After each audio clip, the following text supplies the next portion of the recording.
Hello everyone. Before we start, make sure to like and subscribe to the channel, and leave a comment with where you're from and what time you're watching. That way, YouTube will keep showing you stories just like this one. Now, let's begin. January in northern Minnesota means one thing to folks like me: ice fishing season. My buddies from the warehouse where I load trucks had been talking about Lake Winnibigoshish for weeks, planning a group trip that kept getting postponed. But that Saturday morning, after my divorce papers finally came through, 10 years of marriage reduced to a manila envelope, I decided I needed to go alone. 34 felt ancient that day, watching my breath fog up the windshield of my Ford F-150 as I pulled into the empty parking area near the public access point around 6 in the morning. The lake stretched out like a white desert, perfectly still, the kind of silence that makes your ears ring. I had been ice fishing since my father first took me out when I was 7 years old, so I knew what I was doing. At least, I thought I did. The forecast had promised clear skies and temperatures hovering around 15 degrees, cold, but manageable for a full day on the ice. I hauled my portable shanty, my auger, and my bucket of gear about 300 yards out from shore, past the clusters of permanent fish houses that dotted the area closer to land. I wanted solitude, needed it really, and the spot I chose sat isolated near a point where the walleye liked to congregate in the deeper water. By 7:30, I had drilled my holes, set up my shelter, and dropped my first line. The ice beneath my feet felt solid, maybe 10 inches thick based on the shavings from the auger. I remember thinking how therapeutic it was out there, just me in the cold and the rhythmic bobbing of my rod tip. No lawyers, no arguments about who gets the house, no watching my wife, ex-wife now, pack her things into boxes. Just ice, water, and fish. Around 11, the wind started picking up from the northwest. Nothing alarming at first, just steady gusts that made my shanty walls ripple and snap. I stepped outside to check on my tip-ups, those little flag rigs I had set about 20 yards away in a scattered pattern. The sky had changed while I was inside, gone from that crisp winter blue to a pale gray that seemed to press down on everything. I noticed the permanent fish houses in the distance looked smaller somehow, farther away than I remembered. Chalked it up to the flat light playing tricks, the way everything on a frozen lake can look distorted when the clouds roll in. I grabbed a thermos of coffee from my sled and poured myself a cup, watching the steam curl and vanish in the cold air. A few other trucks had arrived at the parking area. I could see their tiny shapes near the shore, but nobody had ventured out this far. That should have been my first clue that something was wrong. I was reeling in a small perch, maybe 6 inches long, when I heard it. A deep, resonant groan that seemed to come from everywhere at once, vibrating up through my boots and into my chest. Ice makes noise all the time, especially on big lakes. It expands and contracts, creates these eerie sounds that newcomers find terrifying, but veterans learn to ignore. But this sound was different. It was followed by a sharp crack like a rifle shot, somewhere behind me toward the north. I set down my rod and walked to the edge of my fishing area, scanning the white expanse. That is when I noticed my tackle box had moved. Not fallen over, not knocked by wind. It had slid about 3 feet to my left, leaving a faint scrape mark on the ice surface. I stood there staring at it, my brain trying to process what I was seeing. Then I felt it beneath my boots, a subtle sickening tilt, like standing on a boat that had just caught a wave. I dropped to my knees and pressed my bare palm against the ice, feeling for movement. The surface was wet, slick with a thin film of water that had not been there an hour ago. My heart started hammering as I scrambled toward the direction of shore, or what I thought was shore. That is when I saw it clearly for the first time. A jagged black line cutting across the white maybe 40 feet ahead of me, stretching in both directions as far as I could see. Open water. The crack had separated my section of ice from the main sheet, and the wind was pushing me, pushing the entire frozen platform I stood on, slowly but steadily toward the center of Lake Winnibigoshish. I ran back to my shanty and grabbed my phone from my jacket pocket. No signal. Of course no signal. I was in the middle of nowhere, Minnesota. and the nearest cell tower was probably 15 miles away. I tried anyway, holding the phone up toward the gray sky like that would somehow help, watching those empty bars mock me while the ice beneath my feet continued its slow, terrible drift. The gap of open water was widening. What had been maybe 3 feet across when I first spotted, it was now closer to 8 or 10, the dark water churning with small chunks of broken ice. I thought about jumping it, making a run and leaping across before it got any wider. But the edge of my ice floe was jagged and unstable, pieces crumbling off into the water even as I watched. One wrong step, one miscalculation, and I would plunge into 30-degree water wearing heavy winter gear. Hypothermia would set in within minutes. I had read somewhere that you have about 10 minutes of meaningful movement in water, that cold before your muscles stop responding, and maybe an hour before your core temperature drops enough to kill you. The shore looked impossibly far now, a thin dark line on the horizon interrupted by the colorful dots of those fish houses I had passed earlier. I screamed for help, cupping my hands around my mouth and shouting until my throat burned. The wind swallowed every sound, carrying my voice away into nothing. I forced myself to stop panicking and think. My father had taught me that panic kills faster than cold ever could, that your brain is your best survival tool if you keep it working. I took inventory of what I had.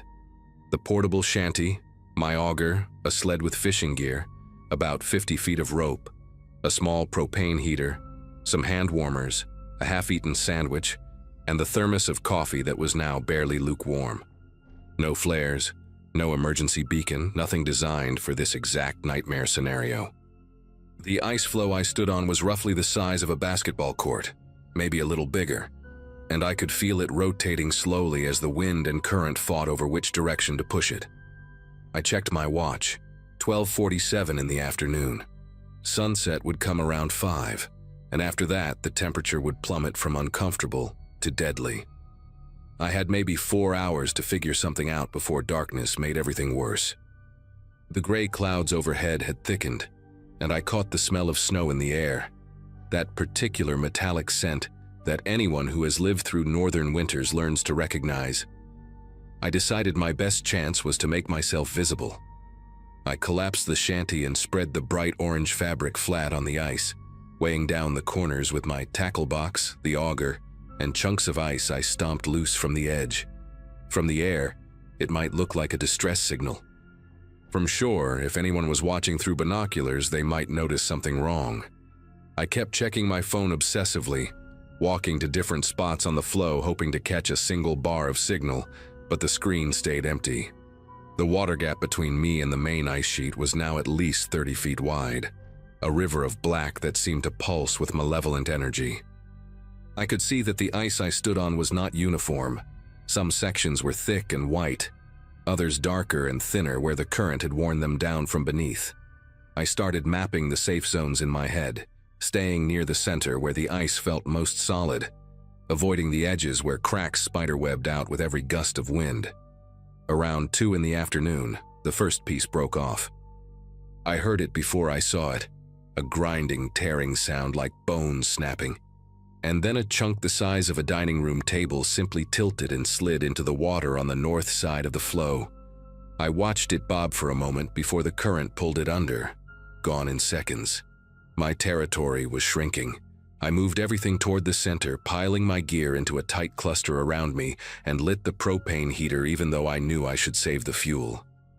My fingers had gone numb inside my gloves, and I needed to keep my core temperature up if I was going to survive long enough for someone to notice I was missing.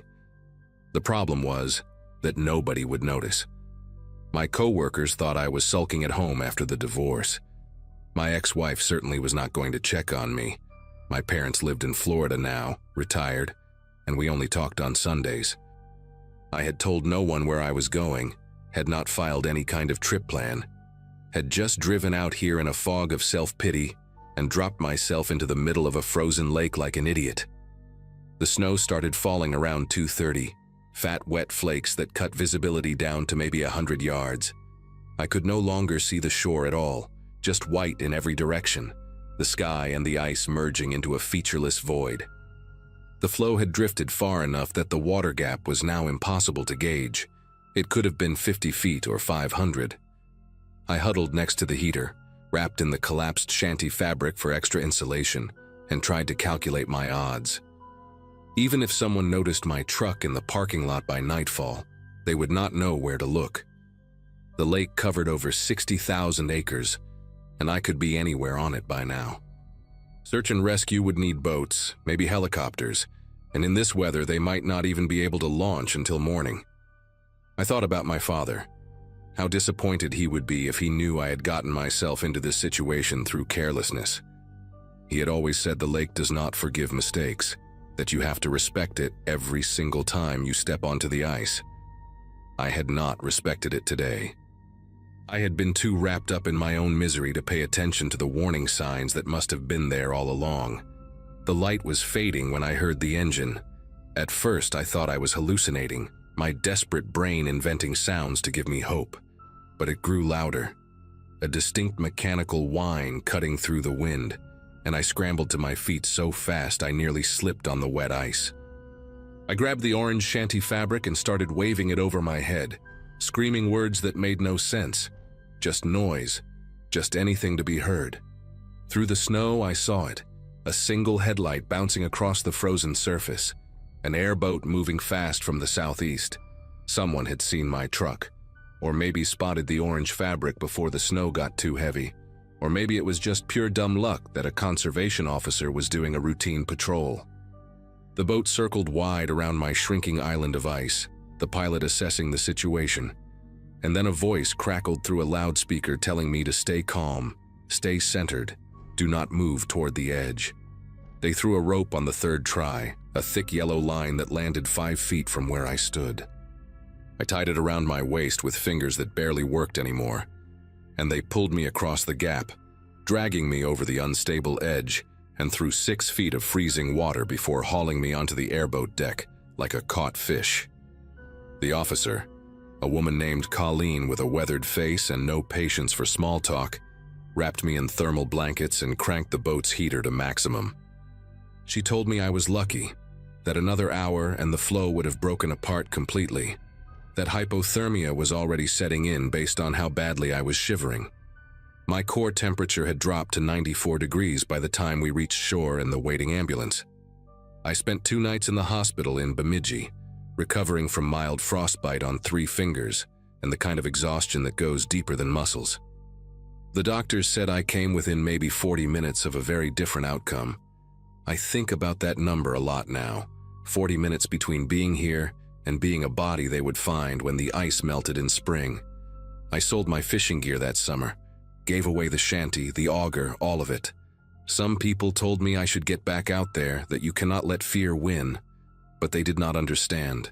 It was not fear that kept me away. It was respect, the kind my father always talked about, the kind I finally learned the hard way on a Saturday in January when the ice decided to remind me that nature does not care about your problems, your divorce, your sadness. It just does what it does, and you either pay attention or you pay the price.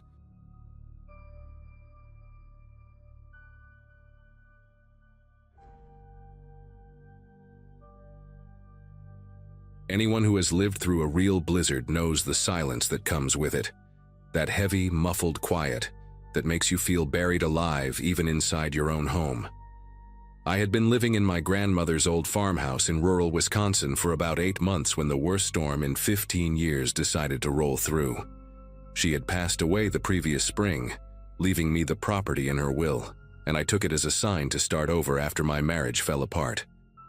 My high school graduating class had their 10-year reunion that same year, which should tell you roughly where I was in life. Old enough to know better, young enough to still make stupid decisions. The house sat at the end of a 2-mile private road, surrounded by nothing but frozen cornfields and dense pine forest. My nearest neighbor, an elderly farmer named Walt Hubbard, lived so far away that I could scream at the top of my lungs and nobody would ever hear me. That thought had never bothered me before. The isolation was the whole point. I wanted to disappear for a while, to figure out who I was without a husband defining my every move. But when the National Weather Service issued a severe blizzard warning that Monday morning, predicting up to 3 feet of snow and dangerous wind chills, I started to feel the weight of just how alone I really was. I spent that morning making sure I was prepared for the worst. The pantry was stocked with canned goods, pasta, rice, and enough bottled water to last a month. I had filled the bathtub as a backup water supply, a trick my grandmother taught me when I was a girl visiting her during winter breaks. The wood stove in the living room was my primary heat source, and I had been splitting and stacking firewood since October, so I knew I could stay warm even if the power went out for a week. By early afternoon, the sky had turned that sickly greenish-gray color that always precedes something bad, and the first flakes started drifting down around 2. Within 3 hours, I could barely see the old tool shed that stood about 40 yards from the back of the house, just a dark smudge in a world that had gone completely white. The wind picked up around 5, howling through the gaps in the window frames, making the whole house shudder like it was trying to shake itself apart. I made myself a simple dinner of tomato soup and grilled cheese, ate it curled up on the couch by the fire, and tried to convince myself that everything was fine. I was safe. I was prepared. Nothing could touch me out here. Then, just after 7, I heard something that made every muscle in my body go rigid. A weak, desperate knock at my front door. For a long moment, I did not move. I sat there on the couch with my empty soup bowl in my lap, staring at the door like it had suddenly grown teeth. Nobody came out here. Nobody. The mail carrier did not even attempt my road in winter. I had a P.O. box in town for that reason.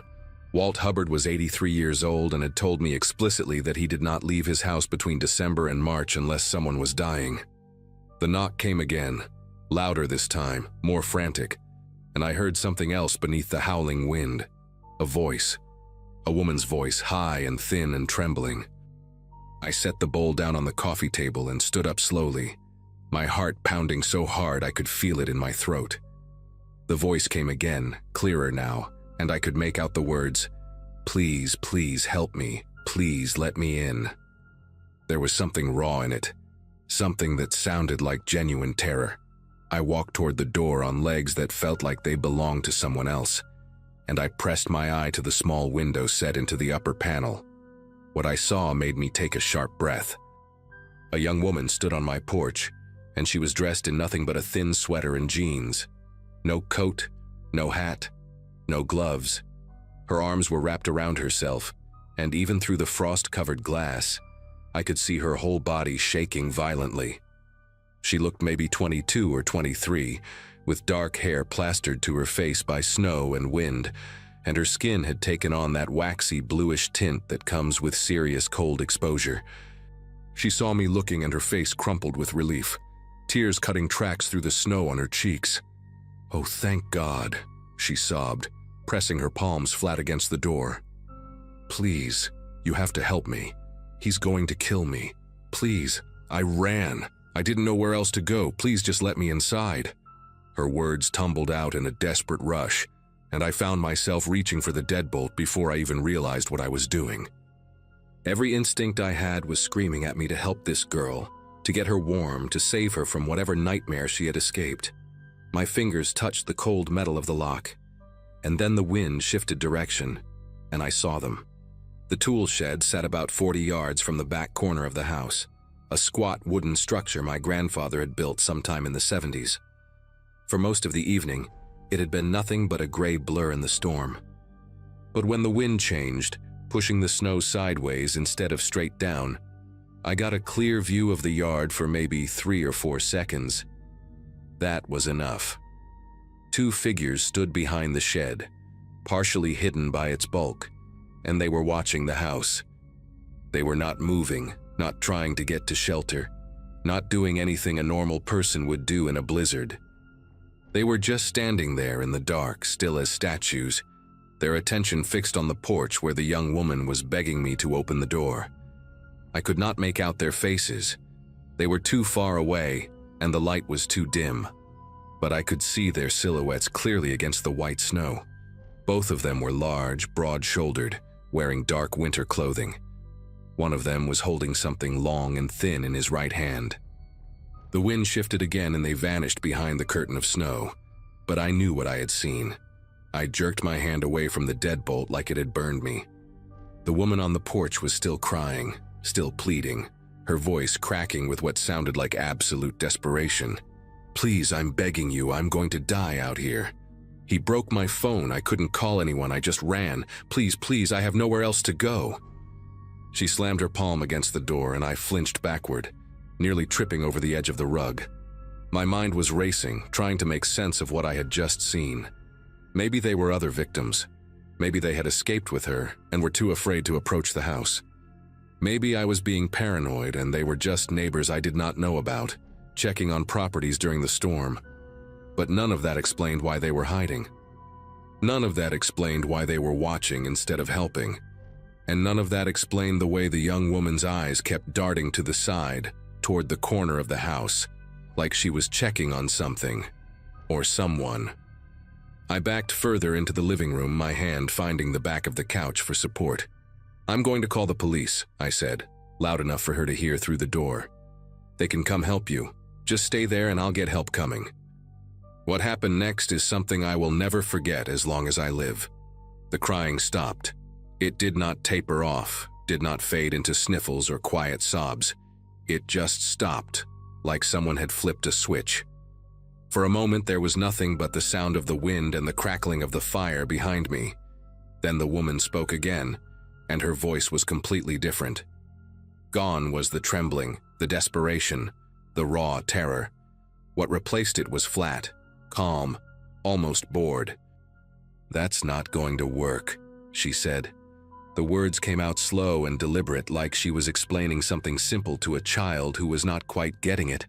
I stood frozen in the middle of my living room, staring at the door, trying to reconcile what I was hearing with the broken, sobbing girl I had seen just seconds ago. She was not even pretending anymore. Through the small window I could see her face had changed too.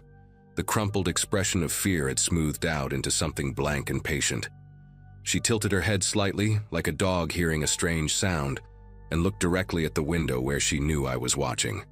"The phone lines are down," she said, that terrible flat voice cutting through the storm.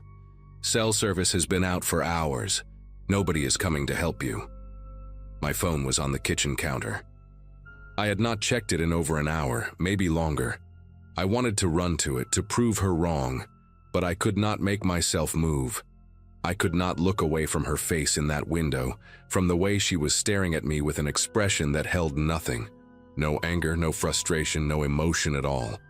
It was like looking at a mask made of skin. "You should have just opened the door," she said, and something in her tone made it sound almost like a genuine piece of advice, like she was sorry I had made the wrong choice. "It would have been faster." Then she turned her head toward the back of the house, toward where I had seen those two figures hiding, and she nodded. Just once. A small, quick motion that meant everything and confirmed every horrible suspicion screaming through my brain. I heard footsteps then, heavy, crunching footsteps in the snow coming from the side of the house, coming from the direction of the back door. I finally broke free of whatever paralysis had gripped me and ran for the kitchen, praying that I had remembered to lock the back entrance, praying that the deadbolt would hold, praying that this was all some horrible nightmare I would wake up from any second now. The back door was locked. I reached it just as a shadow passed across the small window set into its upper half, and I slammed my palm against the deadbolt to make sure it was fully engaged. It was an old door, solid oak that my grandfather had hung himself decades ago, but the frame around it was original to the house, over 100 years old, and not nearly as sturdy as I would have liked. I grabbed my phone from the counter with trembling fingers and looked at the screen. No signal. She had been telling the truth about that much. The landline was in the living room, a corded phone my grandmother had never gotten rid of, and I ran back to grab it. Dead. Nothing but empty silence when I pressed it to my ear. They had cut the line somewhere outside, probably hours ago. Probably while I was eating dinner and feeling safe and congratulating myself on being so well prepared. A loud thump against the back door made me spin around, and I heard a man's voice for the first time, low and rough, muffled by the wood. "Open up," he said. No desperation, no fake story, no pretense at all. Just a simple command, like he expected to be obeyed. Another thump, harder this time, and I saw the door shudder in its frame. I needed a weapon. The thought cut through my panic like a blade, sharp and clear. I needed something to defend myself because these people were getting into my house one way or another, and I was not going to make it easy for them.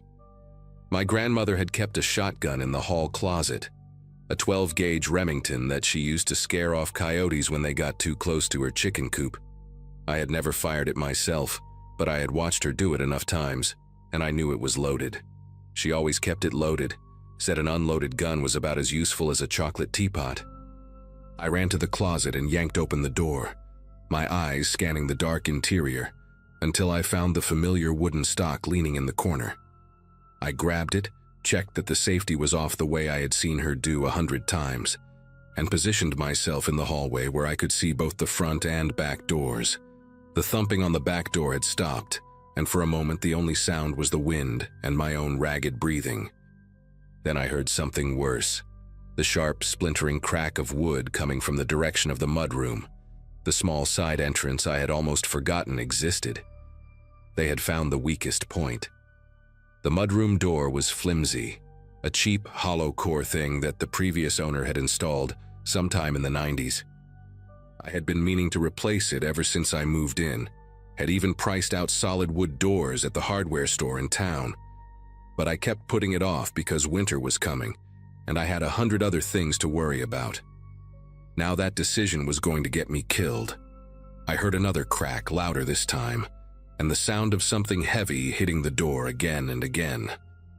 I raised the shotgun and pointed it at the mudroom entrance, trying to keep my arms steady, trying to remember everything my grandmother had taught me. She used to say that the sound of a shotgun being racked was enough to stop most trouble before it started. I did it now, that distinctive chunk echoing through the hallway, and I screamed at the top of my lungs, "I have a gun! I will shoot you! Get away from my house!" For a moment, everything went quiet. The banging stopped. The wind seemed to hold its breath. I stood there in the hallway, the shotgun growing heavy in my grip, sweat dripping down my temples despite the cold. And I waited. 5 seconds. 10. 15. Then I heard something that almost made my knees buckle.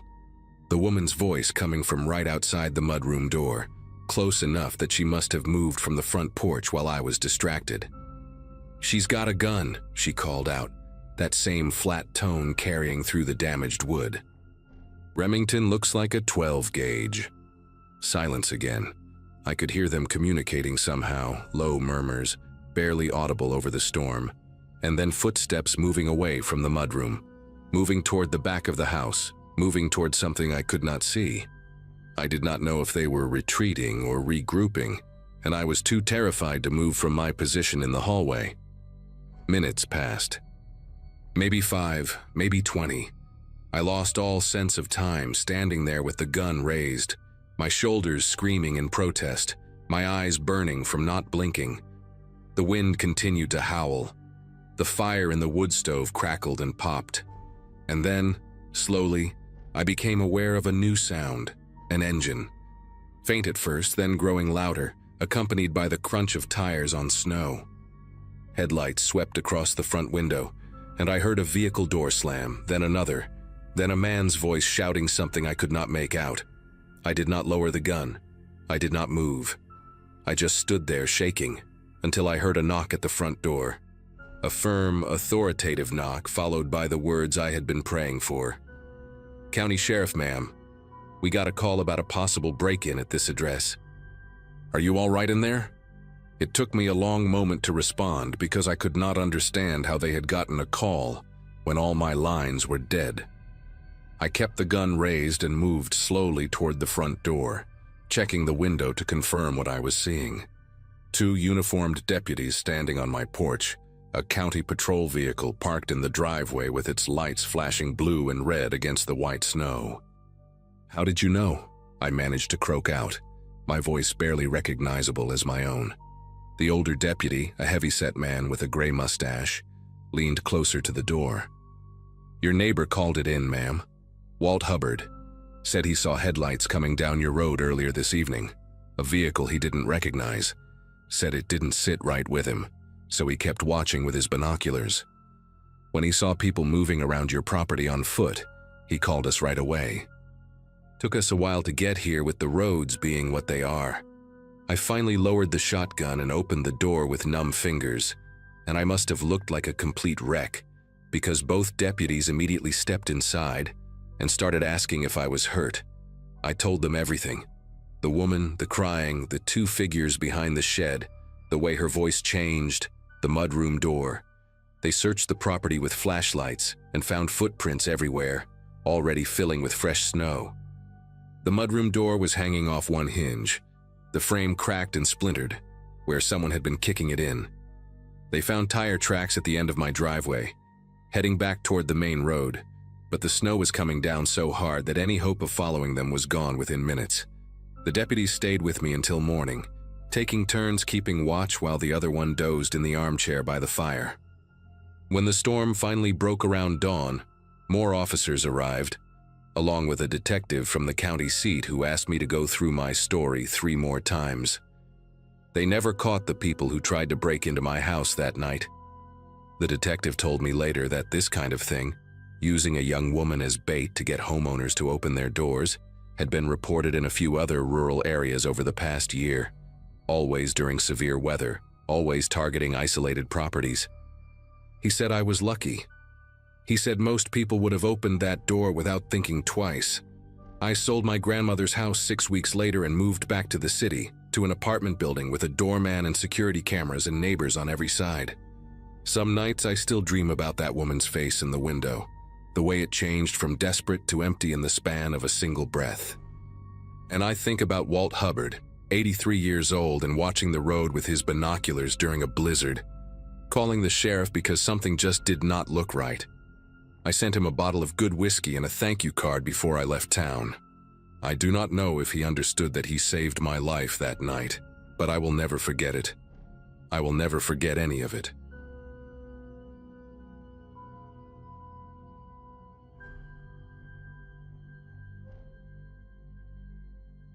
February of 2022 found me 6 months into what my divorce lawyer called the healing chapter, and what I called exile. 34 felt ancient when you were starting completely over, selling the house in Portland, taking a remote position with a software company, and moving into a farmhouse rental in rural Vermont that cost less per month than my old car payment. The property sat on 11 acres of nothing but birch trees and silence. The nearest neighbor, a dairy farmer named Gus Whitmore, who lived about 2 miles down Hadley Road. I had wanted isolation. I had wanted to hear myself think again after 3 years of arguments and accusations and slamming doors. My golden retriever, Penny, was the only company I needed, or so I told myself during those long winter nights when the wind screamed through the valley and the old radiators clanked like someone was trapped inside them. I had grown used to the sounds of that house, the way the floorboards groaned when the temperature dropped, the way ice would crack and pop against the windows like knuckles tapping glass. I thought I understood that place. I thought I knew every noise it could make. Wednesday started like any other day that week. Gray sky, coffee that never got hot enough, and a work call at 9 where my camera stayed off because I had not brushed my hair in 2 days. The weather report mentioned a storm rolling in from Canada. Nothing unusual for February in that part of the country, so I made sure I had enough firewood stacked on the porch and checked that the generator had fuel. By noon, the snow had started falling in thick curtains that erased the tree line within an hour. I remember standing at the kitchen window with Penny pressed against my leg, watching the world outside turn white and formless, feeling that particular kind of peace that comes from knowing you cannot go anywhere and no one can reach you.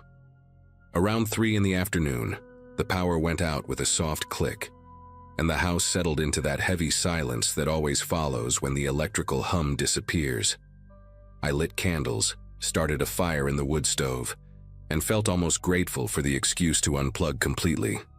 Then my phone buzzed with an emergency alert, and that fragile sense of peace shattered like ice under a boot heel. The message was brief and clinical in that way government warnings always are. An inmate had escaped during a transport accident on Route 12, approximately 9 miles from my location. The man's name was Carl Eugene Vickers, 41 years old, serving 18 years for aggravated assault and armed robbery. He was considered dangerous, possibly armed, last seen heading northwest into the Green Mountain National Forest, which meant he was heading directly toward the stretch of wilderness that bordered my property. Residents were advised to lock all doors and windows, report any suspicious activity, and avoid going outside until further notice. I read the alert 3 times, standing in my dim kitchen with the wood stove crackling behind me and the snow piling against the windows. 9 miles was not that far. In good weather, someone determined could cover that distance in a few hours. But in a whiteout blizzard with temperatures dropping below zero, surely no one could survive long enough to make it this far. That is what I told myself as I double-checked the deadbolt on the front door and wedged a chair under the handle of the back door that led to the mudroom. Surely the cold would stop him before anything else could.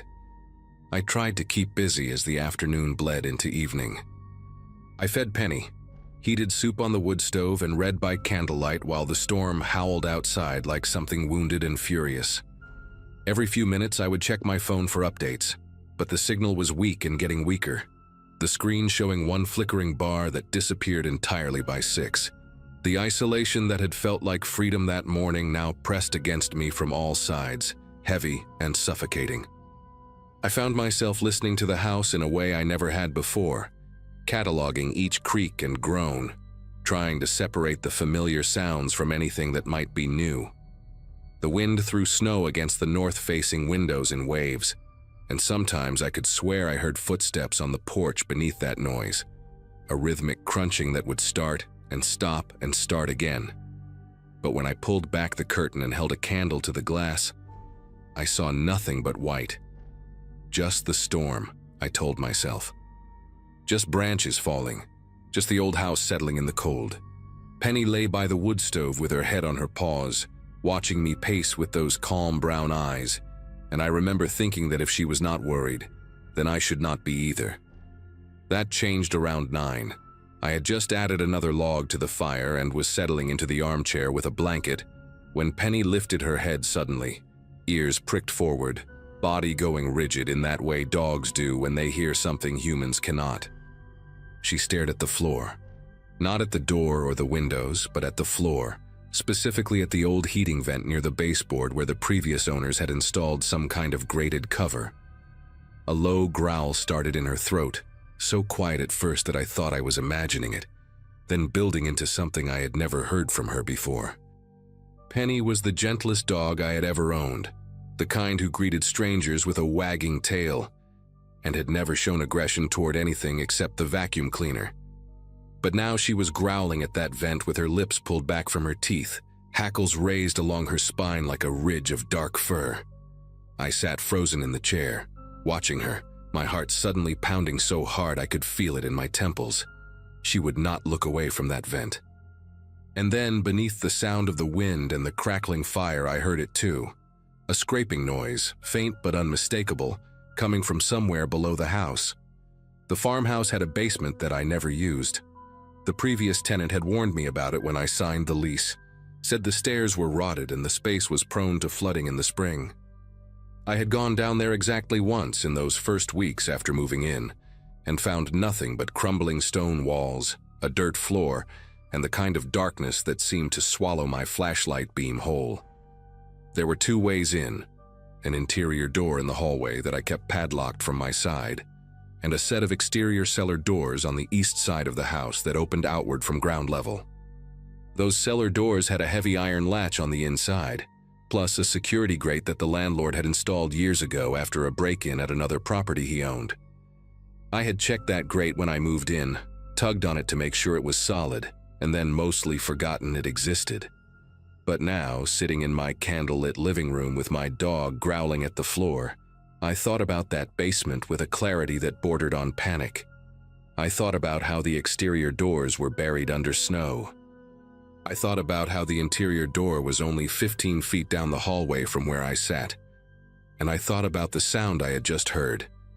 That scraping, like something being dragged across stone, I did not sleep that night. Every time I closed my eyes, Penny would growl again, and I would snap back to full alertness, straining to hear whatever she was hearing. The sounds from the basement came and went in irregular intervals, sometimes silence for 20 or 30 minutes, then a sudden thump or scrape that made both of us jump. Around midnight, I heard something new, a metallic clinking, rhythmic and deliberate, like someone tapping a wrench against iron bars. I knew exactly what that sound was. It was the security grate. Someone was down there, testing the grate, trying to find a weakness in the metal. I grabbed my phone and tried to dial 911, but the screen just showed no service in that cruel little font, and I wanted to scream at it, wanted to throw it against the wall. The landline was dead too. The storm must have taken down the lines along with the power. I was completely cut off, alone in this house with my dog and a locked door and whatever was making those sounds 15 feet away. I thought about running, just grabbing Penny and bolting out the front door into the blizzard. But the snow was piled 3 feet high against the porch, and the temperature had dropped to -15. I would freeze to death before I made it halfway to Gus Whitmore's farm. So I waited. I sat in that armchair with a kitchen knife across my lap and a cast iron skillet within arm's reach, watching the hallway, watching Penny, listening to the sounds from below.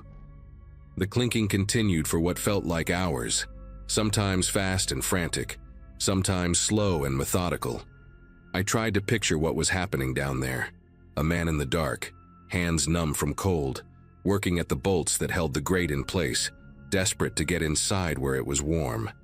The image was so vivid I could almost see him, could almost smell the sweat and fear and frozen desperation.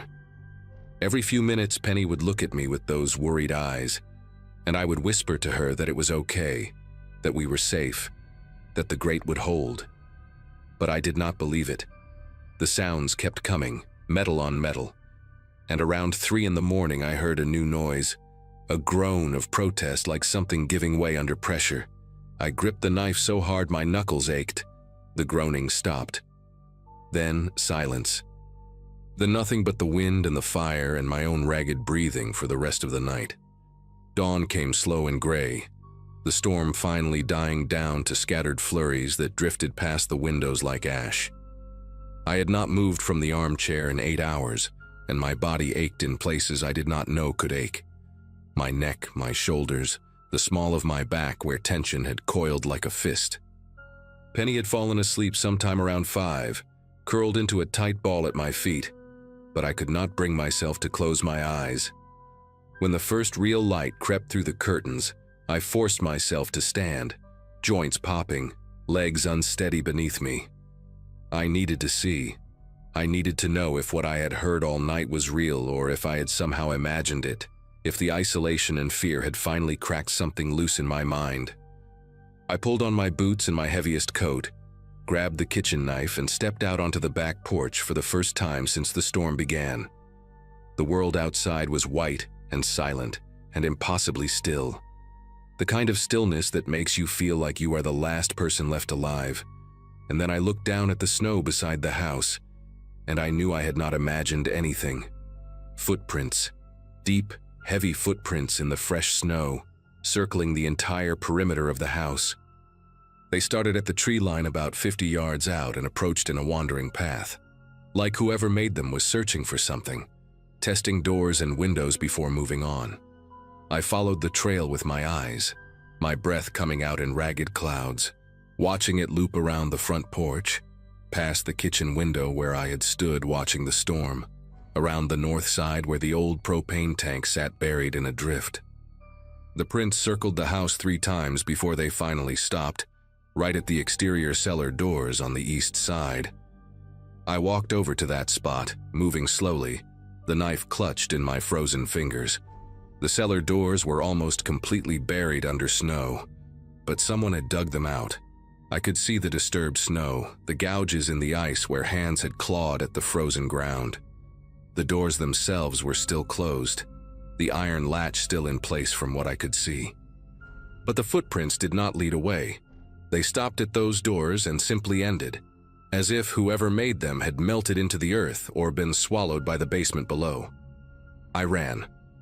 I did not think, did not plan, just grabbed Penny and my car keys and plowed through the snow to my Subaru, which sat buried up to its wheel wells in the driveway.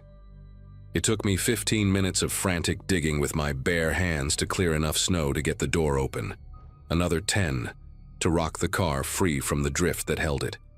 My fingers were numb and bleeding by the time I finally got the engine started, but I did not care. I drove straight to Gus Whitmore's farm, fishtailing down Hadley Road at speeds that should have put me in a ditch, and pounded on his door until he answered in his bathrobe with a shotgun in his hands. I must have looked insane, wild-eyed, shaking, blood on my hands from the ice cuts, words tumbling out of me so fast I could barely understand them myself. But Gus just listened, nodded once, and called the county sheriff on his landline while his wife Eleanor wrapped me in a blanket and pressed a mug of hot coffee into my frozen hands. The deputies arrived within the hour, 2 young men who looked barely old enough to shave, and I led them back to my property to show them what I had found. They searched the woods behind my house for 3 hours. I watched from the kitchen window, Penny pressed against my side as they trudged through the snow with their flashlights and their radios, calling out to each other in voices I could not quite hear. They found more footprints in the tree line, signs of a makeshift shelter someone had built from fallen branches about a quarter mile into the forest. They found a torn piece of orange fabric caught on a bramble, the same orange as a prison jumpsuit, but they never checked under the house. I told them about the sounds, about the security grate, about the footprints that ended at the cellar doors and never came back out. They nodded politely and said they would look into it, but I saw the way they glanced at each other, saw the look that passed between them. Just a scared woman living alone, that look said. Probably imagined half of it. They left around noon with promises to patrol the area, and I stood in my driveway watching their cruiser disappear down Hadley Road, feeling more alone than I had ever felt in my life. I did not stay in that house another night. I packed a bag, loaded Penny into the car, and drove to a motel in Burlington where I stayed for the next week, jumping at every sound, sleeping with the lights on. I called my landlord and told him I was breaking my lease, told him he could keep the deposit, told him I did not care about the money. He argued at first, threatened legal action, but when I explained what had happened, the storm, the fugitive, the sounds in the basement, his voice changed. He went quiet for a long moment, then said he would send someone to check the property. 3 days later, he called me back. His voice was different now, strained and hollow, like a man who had seen something he could not explain. They had found the security grate bent outward from the inside, 2 of the bolts sheared clean off. They had found scratches on the interior basement door, deep gouges in the old wood where someone had tried to claw their way through.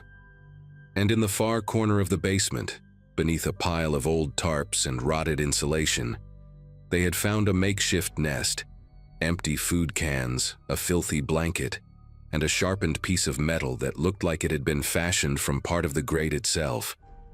Someone had been living down there. For how long, no one could say. Carl Eugene Vickers was captured 6 days after the storm, nearly 40 miles north of my property, suffering from severe frostbite and hypothermia.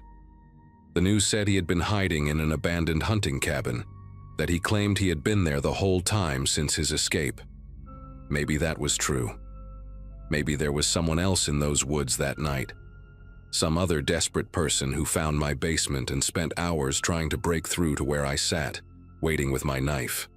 I tell myself that sometimes, when I wake up at 3 in the morning and cannot fall back asleep, I tell myself it was not him, that it was just some homeless person seeking shelter, that I was never really in danger. But I remember the way Penny growled at that vent. I remember the sound of metal scraping against metal in the darkness below my feet. And I remember those footprints in the snow, the ones that circled my house 3 times before stopping at the cellar doors and never coming back out. I live in an apartment now, 3rd floor, no basement, no attic, no crawl space. Penny still sleeps at the foot of my bed, and sometimes, late at night, I catch her staring at the heating vent near the baseboard. When she does that, I do not sleep. I just sit there in the dark, listening, waiting for a sound that I pray will never come again.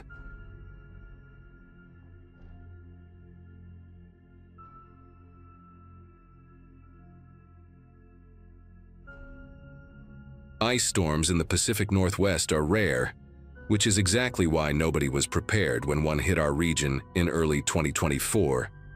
My neighborhood in a small town outside Seattle basically shut down overnight. Schools closed, businesses locked up, and by the second day, the power grid had collapsed across 3 counties. At 26, still finishing up my nursing degree while working part-time at a veterinary clinic, I thought I had a decent handle on emergencies. My apartment complex sits at the end of Birchwood Lane, right next to a small cluster of older houses that have been there since the 70s. One of those houses belonged to Howard Freely, an 83-year-old widower who had lived alone since his wife passed 6 years ago. Howard and I had developed a friendly routine over the 2 years since I moved in.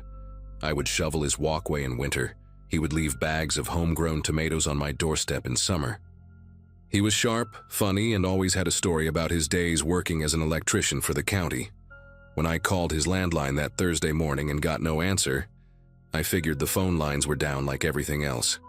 By noon, the temperature had dropped to 19 degrees and the ice kept coming.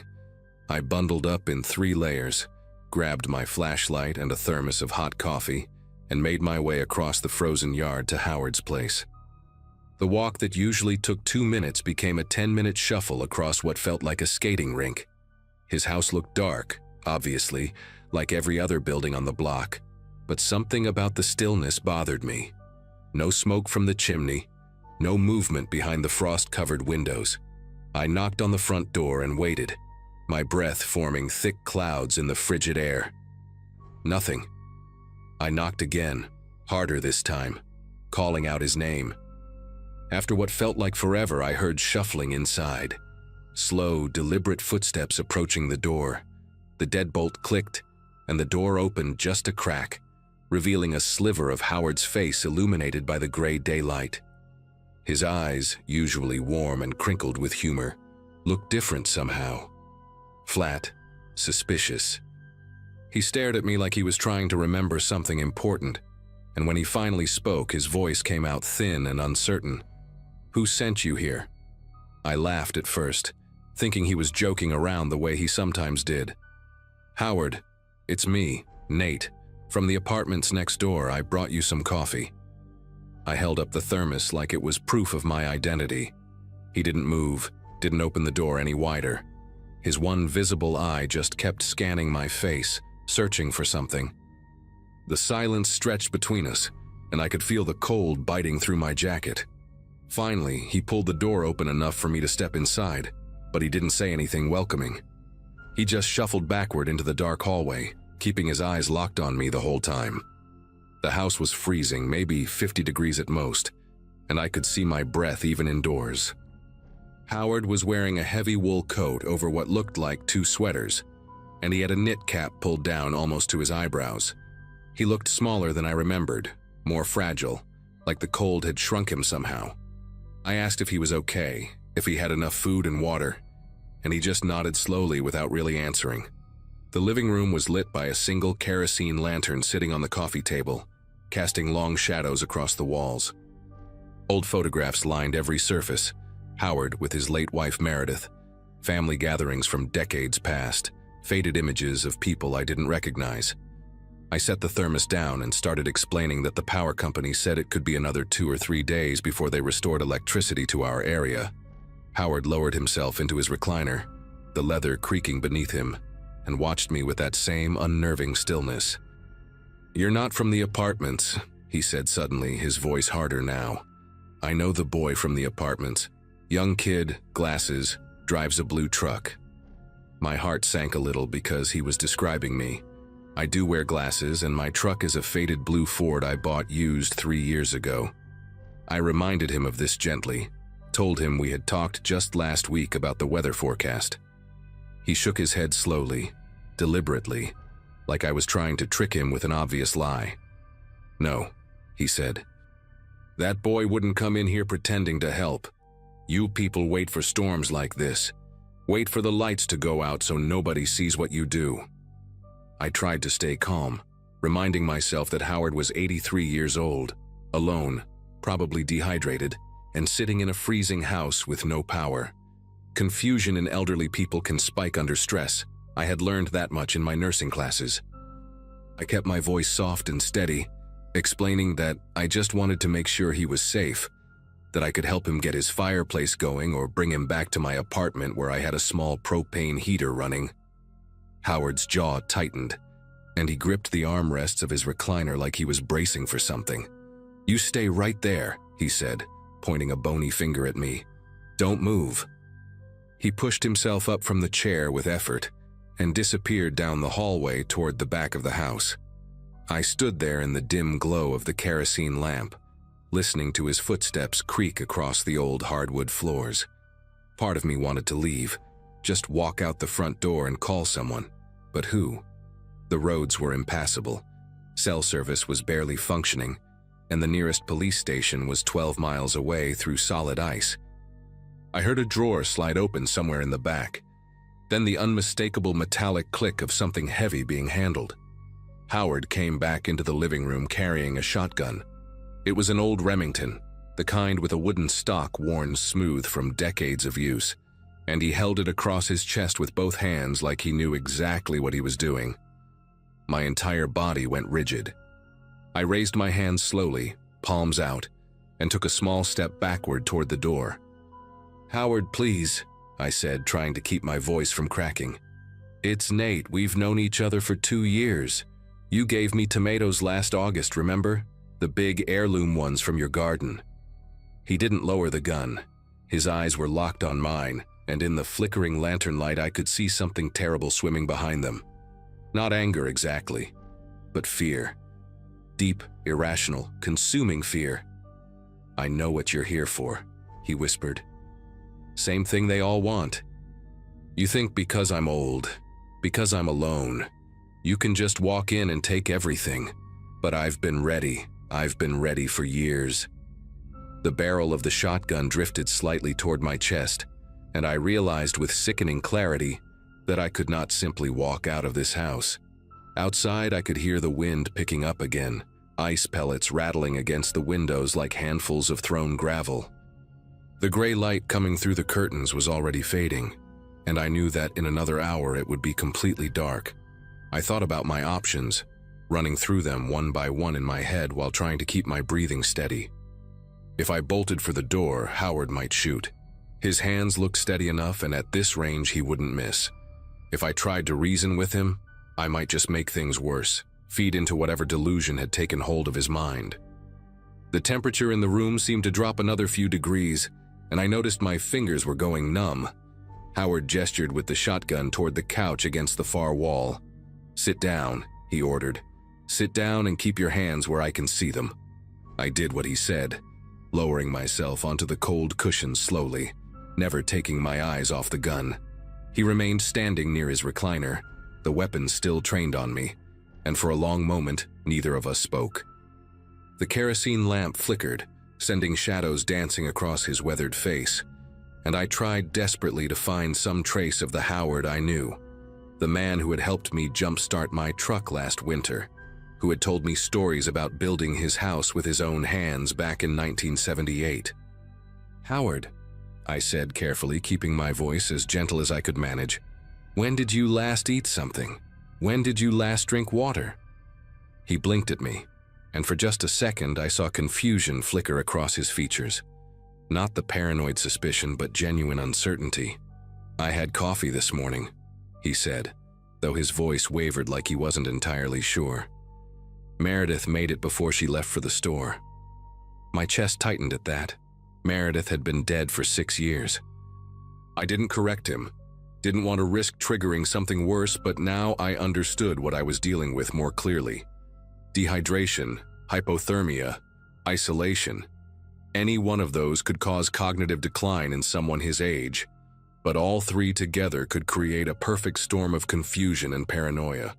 The Howard standing in front of me with a loaded shotgun wasn't evil or dangerous by nature.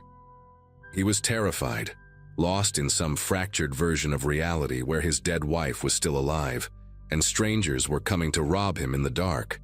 But understanding that didn't make the gun any less real, didn't make my situation any less desperate. I needed to keep him talking, keep him calm, and somehow find a way to either get that weapon away from him or get myself out of this house before something irreversible happened. I decided to try a different approach. Instead of insisting on who I was, I would step into his world, try to meet him where his mind had taken him. "You're right to be careful," I said slowly, keeping my hands visible on my knees. "There are bad people out there, people who take advantage of situations like this." Howard's grip on the shotgun loosened just a fraction, and he tilted his head slightly, listening. "But I'm not one of them. I'm just a neighbor who was worried about you. Meredith would want someone checking in on you, wouldn't she?" At the mention of his wife's name, something shifted in his expression. The hardness around his eyes softened, and for a moment he looked almost lost, like a child trying to remember something important. "Meredith worries too much," he muttered, more to himself than to me. "Always telling me to be careful, to lock the doors, to keep the gun loaded." He lowered the barrel slightly, pointing it more toward the floor than at my chest. I felt a tiny spark of hope flicker in my gut. The kerosene lamp sputtered, the flame dancing wildly before settling again, and in that wavering light I saw tears forming in the corners of Howard's eyes. "She hasn't come back yet," he said, his voice cracking. "She went to the store hours ago. The roads must be bad." I swallowed hard, trying to figure out how to navigate this moment without shattering his fragile state. Part of me wanted to tell him the truth, that Meredith was gone, that she had been gone for years, that he was living in a memory that no longer existed. But I knew that could break him completely, could send him spiraling into something even more dangerous. So instead, I nodded gently and said, "The roads are really bad, Howard. She's probably waiting it out somewhere safe. She'll be back when the storm passes." He seemed to accept this, his shoulders dropping slightly as some of the tension left his body, but he didn't put the gun down. He shuffled over to the window, pulling back the frost-covered curtain with one hand while keeping the Remington clutched in the other. Outside, the world had become a solid sheet of white and gray, ice coating every surface, the sky heavy with clouds that promised more to come. "I don't like this," he whispered. "I don't like any of this." Neither did I. My phone was in my pocket, but I had checked it before coming over. 2% battery and no signal. Even if I could call for help, no one was coming through that ice. The next hour passed in a kind of surreal standoff. Howard wouldn't let me leave, but he also wouldn't put the gun down. He sat in his recliner with the Remington across his lap, watching me with that mixture of suspicion and confusion that had become his default expression. I stayed on the couch, my hands visible at all times, talking to him in slow, careful sentences about nothing in particular. The weather, the neighborhood, stories about the veterinary clinic where I worked. Sometimes he would respond, offering fragments of memories that jumped between decades without warning. One minute he was telling me about wiring a house in 1982, the next he was asking if I had seen his daughter lately. I didn't know Howard had a daughter. He had never mentioned her in the 2 years I'd known him. When I asked her name, he went quiet for a long time before whispering, "Lorraine," and something about the way he said it made me think they hadn't spoken in years. The darkness outside had become complete now, the windows nothing but black mirrors reflecting the dim glow of the kerosene lamp. The temperature inside the house had dropped into the low 40s, and I could see my breath with every exhale. I asked Howard if I could light a fire in the fireplace, and he shook his head sharply, saying that the chimney hadn't been cleaned and we would die from the smoke. Around 8 o'clock, Howard's energy seemed to collapse all at once. His eyelids grew heavy, his head began to droop, and the shotgun slipped sideways in his grip. I watched him carefully, barely breathing, waiting for the moment when I might be able to move.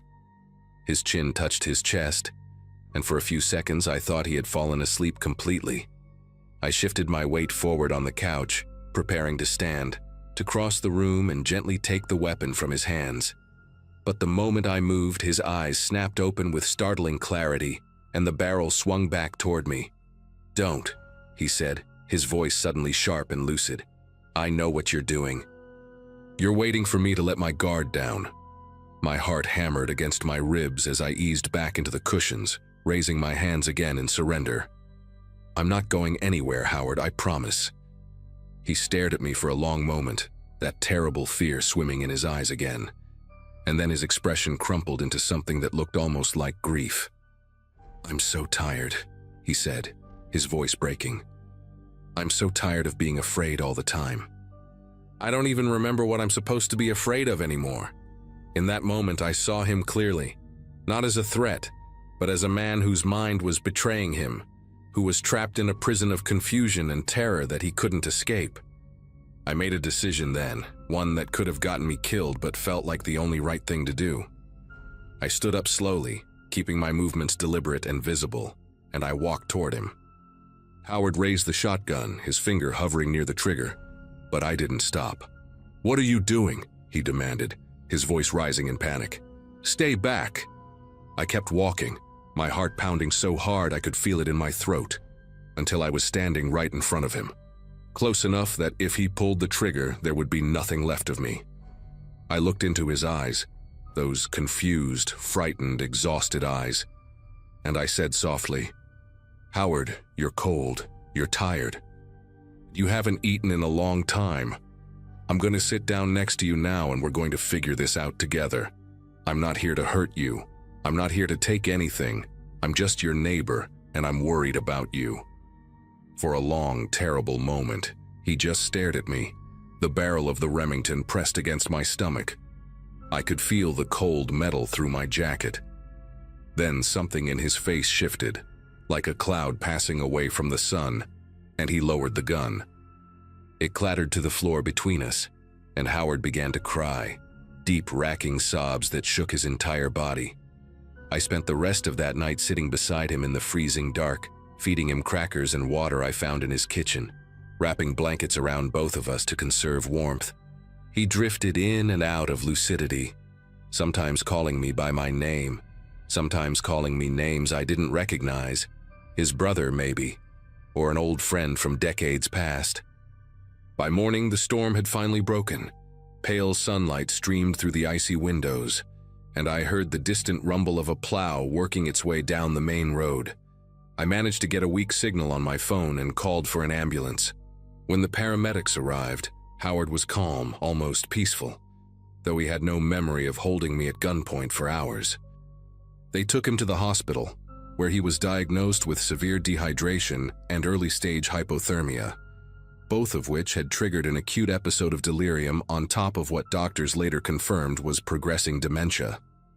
His daughter Lorraine flew in from Ohio 3 days later. They had been estranged for over a decade, but the crisis brought her back.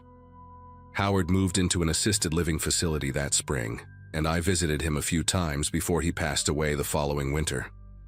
He never remembered that night, never knew how close he came to killing me, or how close I came to running and leaving him alone in that frozen house. But I remember every second of it, and sometimes, when the power flickers during a storm, I still feel that cold metal pressed against my stomach, still hear his broken voice asking me who sent me there.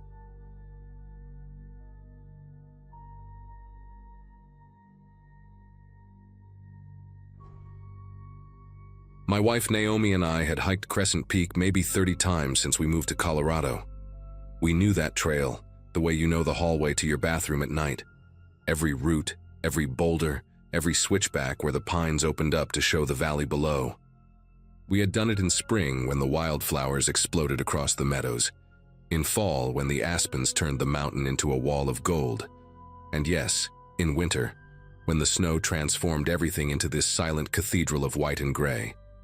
By 2024, after 6 years of marriage and countless weekends on that mountain, we considered ourselves experienced enough to handle a February hike. The forecast showed clear skies until evening, temperatures hovering around 20 degrees, wind minimal. We packed our usual winter gear, hand warmers, extra layers, emergency blankets, granola bars, and left our car at the familiar trailhead parking lot around 9 in the morning, expecting to reach the summit by noon and be back down before 3. For the first 2 hours, everything went exactly as planned. Naomi walked ahead of me like she always did, her red jacket a bright beacon against the snow, her breath puffing out in little clouds that caught the morning light. We talked about normal things, her sister's pregnancy, the leak in our basement that we kept putting off fixing, whether we should finally get a dog now that we had the yard for it. The trail was packed down from other hikers, easy to follow, and we passed a few people coming down who nodded and mentioned the views from the top were spectacular today. I remember feeling this deep contentment, this sense that life was exactly as it should be. Naomi turned around at one point and smiled at me, her cheeks pink from the cold, and I thought about how lucky I was that she actually enjoyed these hikes instead of just tolerating them for my sake. We stopped at our usual spot, a flat rock overlooking a frozen creek, to drink some water and share a protein bar. That was around 11:15, and the sky was still perfectly blue, not a single cloud in sight. The weather changed so fast that I still have trouble believing it actually happened that way. One moment we were walking through sunshine, the next the temperature dropped like someone had opened a freezer door, and this gray wall came rolling over the ridge above us. I have seen storms move in quickly before, but nothing like this. Within maybe 10 minutes, the sky went from clear to completely overcast, and the first flurries started falling. Light at first, almost pretty, the kind of snow you see in Christmas movies. Naomi laughed and stuck out her tongue to catch a flake, and I pulled out my phone to check if there was any updated weather alert. No signal, which was normal for that elevation, but the radar from that morning had shown nothing coming our way until after midnight. We decided to skip the summit and head back down, figuring we could outpace whatever was coming. That decision probably saved my life, though it almost cost me Naomi. By the time we reached the switchback where the trail curves around a massive granite outcrop, visibility had dropped to maybe 50 feet. The snow was no longer light and pretty. It was coming down sideways, driven by a wind that seemed to cut right through every layer I was wearing. I could barely keep my eyes open against it, and the trail ahead had disappeared under a fresh blanket of white. Naomi was still in front of me, but her red jacket had faded to a dim blur, and I had to shout for her to hear me over the wind. We stopped to put on our goggles and zip everything up tight, standing close together with our backs to the gust. I remember her face when she looked at me, not scared exactly, but serious in a way I rarely saw from her.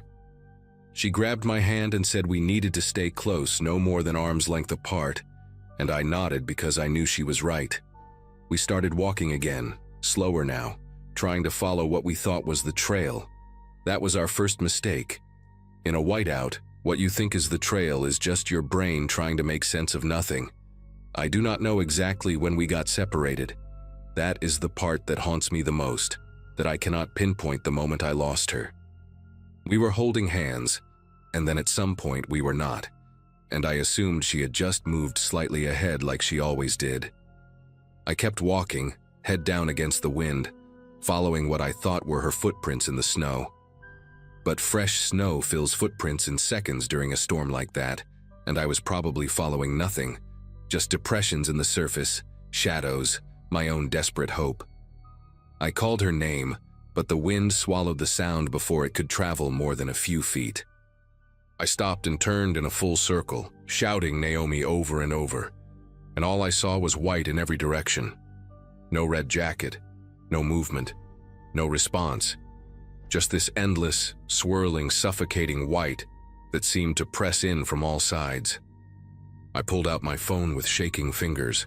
Still no signal, battery at 62%, and the cold was draining it fast. I had maybe a few hours before it died completely. The rational part of my brain told me to stay put. Every survival guide, every article I had ever read about getting lost in the wilderness said the same thing. Do not move. Stay where you are. Let rescuers find you. But Naomi was out there somewhere, possibly walking in the wrong direction, possibly hurt, and the thought of just standing still while she disappeared into that storm was unbearable. I made a decision that I will second guess for the rest of my life. I decided to retrace my steps and find her. The problem was, I had no idea which direction my steps had come from. Everything looked identical.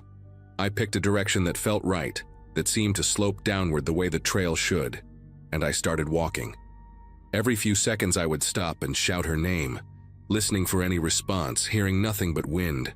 I walked for what felt like 20 minutes, maybe 30, and slowly I began to realize that the terrain around me did not match anything I remembered from the trail. The trees were different, thicker, older, with branches that hung low and heavy with snow.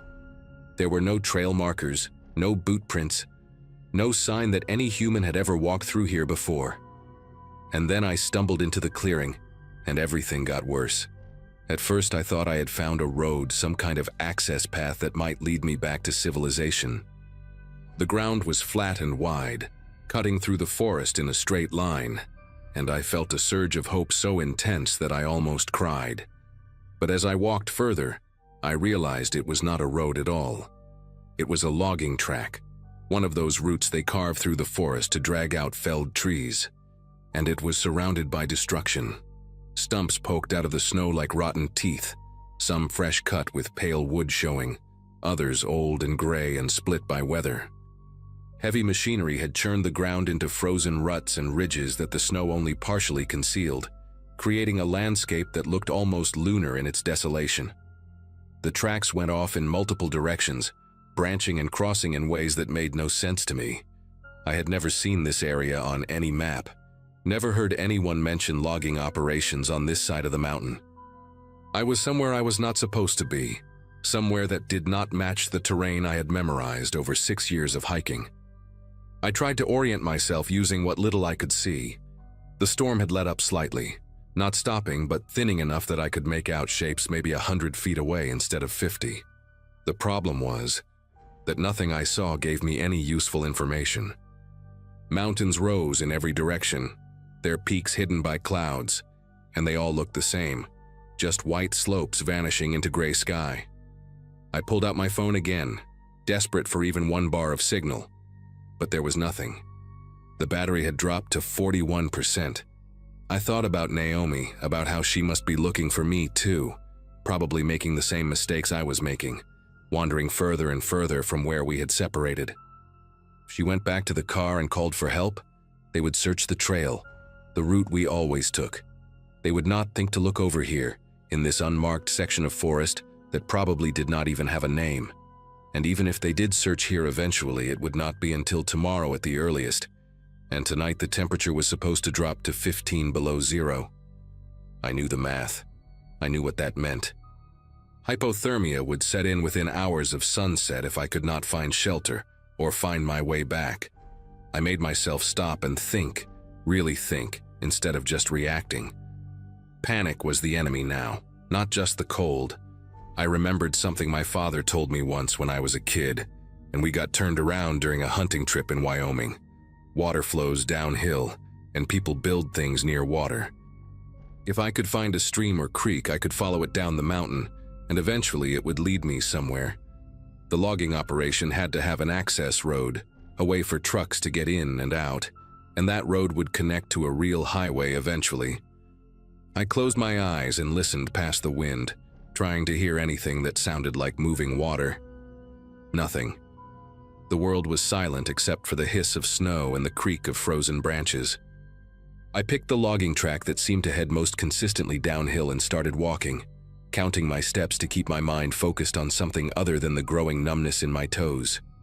100 steps, 200, 300. The track curved and split, and I chose the left fork because it kept going down. 400, 500.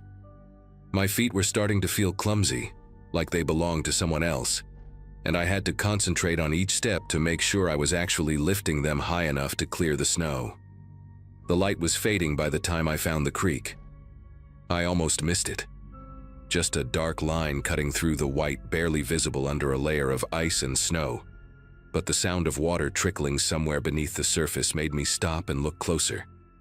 It was flowing, which meant it was heading somewhere, and somewhere was better than nowhere. I turned to follow it downstream, staying close to the bank but not too close, because I knew the snow could be hiding spots where the ice was thin. The temperature was dropping fast now. I could feel it in the air, this sharp edge that had not been there an hour ago, and my breath was coming out in thick clouds that froze on my beard and the edges of my hood. I checked my phone one more time, 23%, still no signal, and I took a picture of the creek and the direction I was heading, thinking that if someone found my body, at least they would know which way I had gone.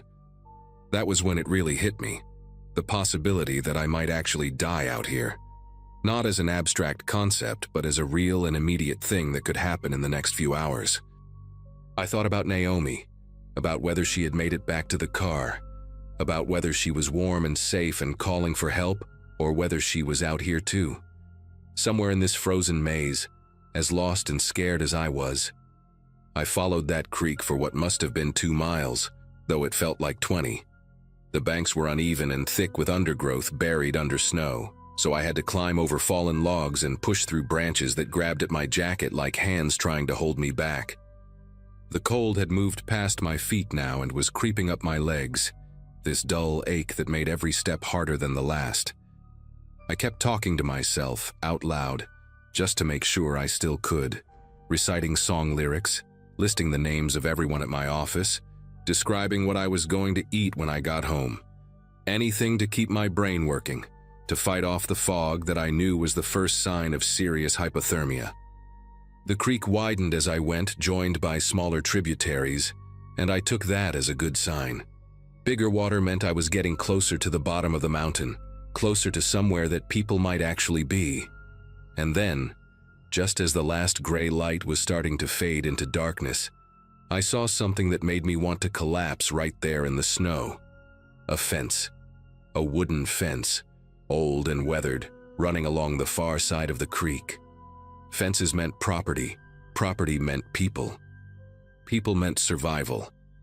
I crossed the creek at a narrow spot where rocks broke the surface, soaking my boots in the icy water but not caring, because nothing mattered except getting to that fence. On the other side, I found a path. Not a trail, but an actual path, worn down by feet and maybe vehicles leading away from the creek through a stand of bare aspens. I followed it with the last energy I had, my legs moving on pure stubbornness, my hands so numb I could not feel them anymore. The path curved around a hill, and then I saw lights. Yellow lights, warm and glowing, coming from a small cabin maybe 300 yards ahead.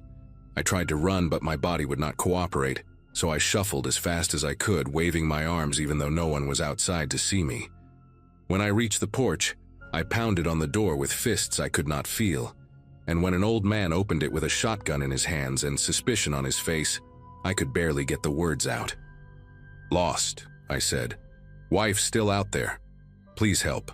He looked at me for a long moment, then lowered the gun and pulled me inside, and the heat from his wood stove hit me like a wall. He wrapped me in blankets and handed me a cup of something hot. I do not even remember what it was.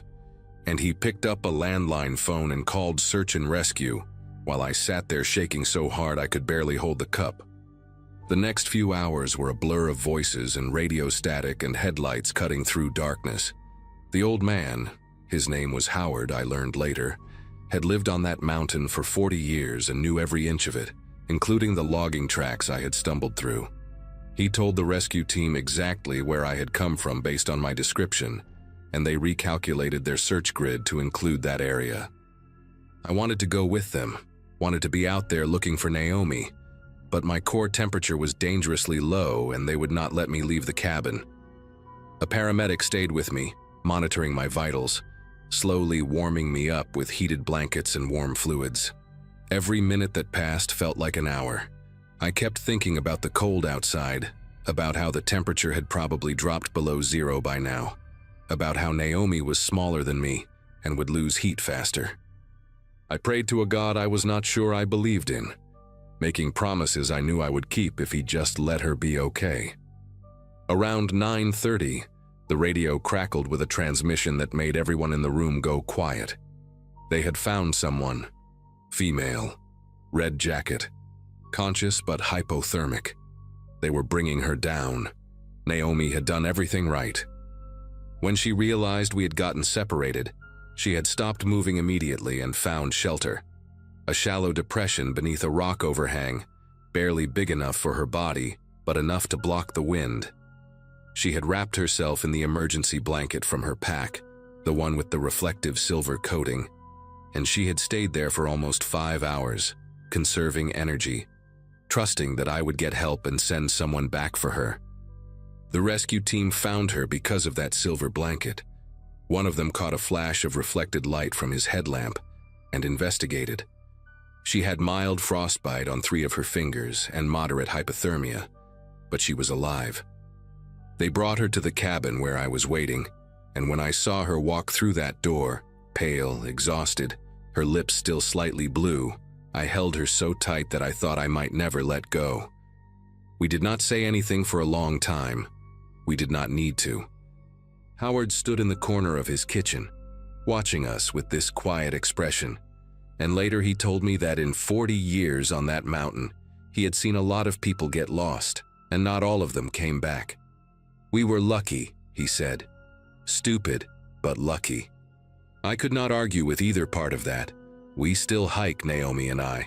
We went back to Crescent Peak the following summer, stood at the spot where we got separated, and tried to figure out what had gone wrong. The answer was simple and humbling. We had overestimated our experience and underestimated the mountain. The storm that hit us was later classified as a microburst, a localized weather event that formed and dissipated within a few hours, too fast and too small for the regional forecast to catch. It was bad luck, pure and simple, the kind of thing that can happen to anyone no matter how prepared they think they are. But bad luck does not excuse bad decisions, and I made plenty of those once the storm hit. I should have stayed put when I lost Naomi. I should have trusted that she would do the smart thing, which she did, and that moving around blindly would only make everything worse. Instead, I let fear override logic, and I nearly got us both killed. These days we hike with GPS beacons, satellite communicators, and a strict rule that if we ever get separated again, we both stay exactly where we are and wait. We check weather forecasts obsessively, and we tell at least 3 people our exact route before we leave. Howard passed away last year. I saw his obituary in the local paper, and I drove up to his property to pay my respects. The cabin looks smaller in daylight, ordinary, just a wooden structure on the side of a mountain. But to me it will always be the place where I came back from the dead, where a stranger with a shotgun and a landline saved my life and my marriage. I left a bottle of whiskey on his porch with a note that said thank you, though I knew no one was there to read it. Some debts you can never really repay. You just carry them with you and try to be worthy of the second chance you were given.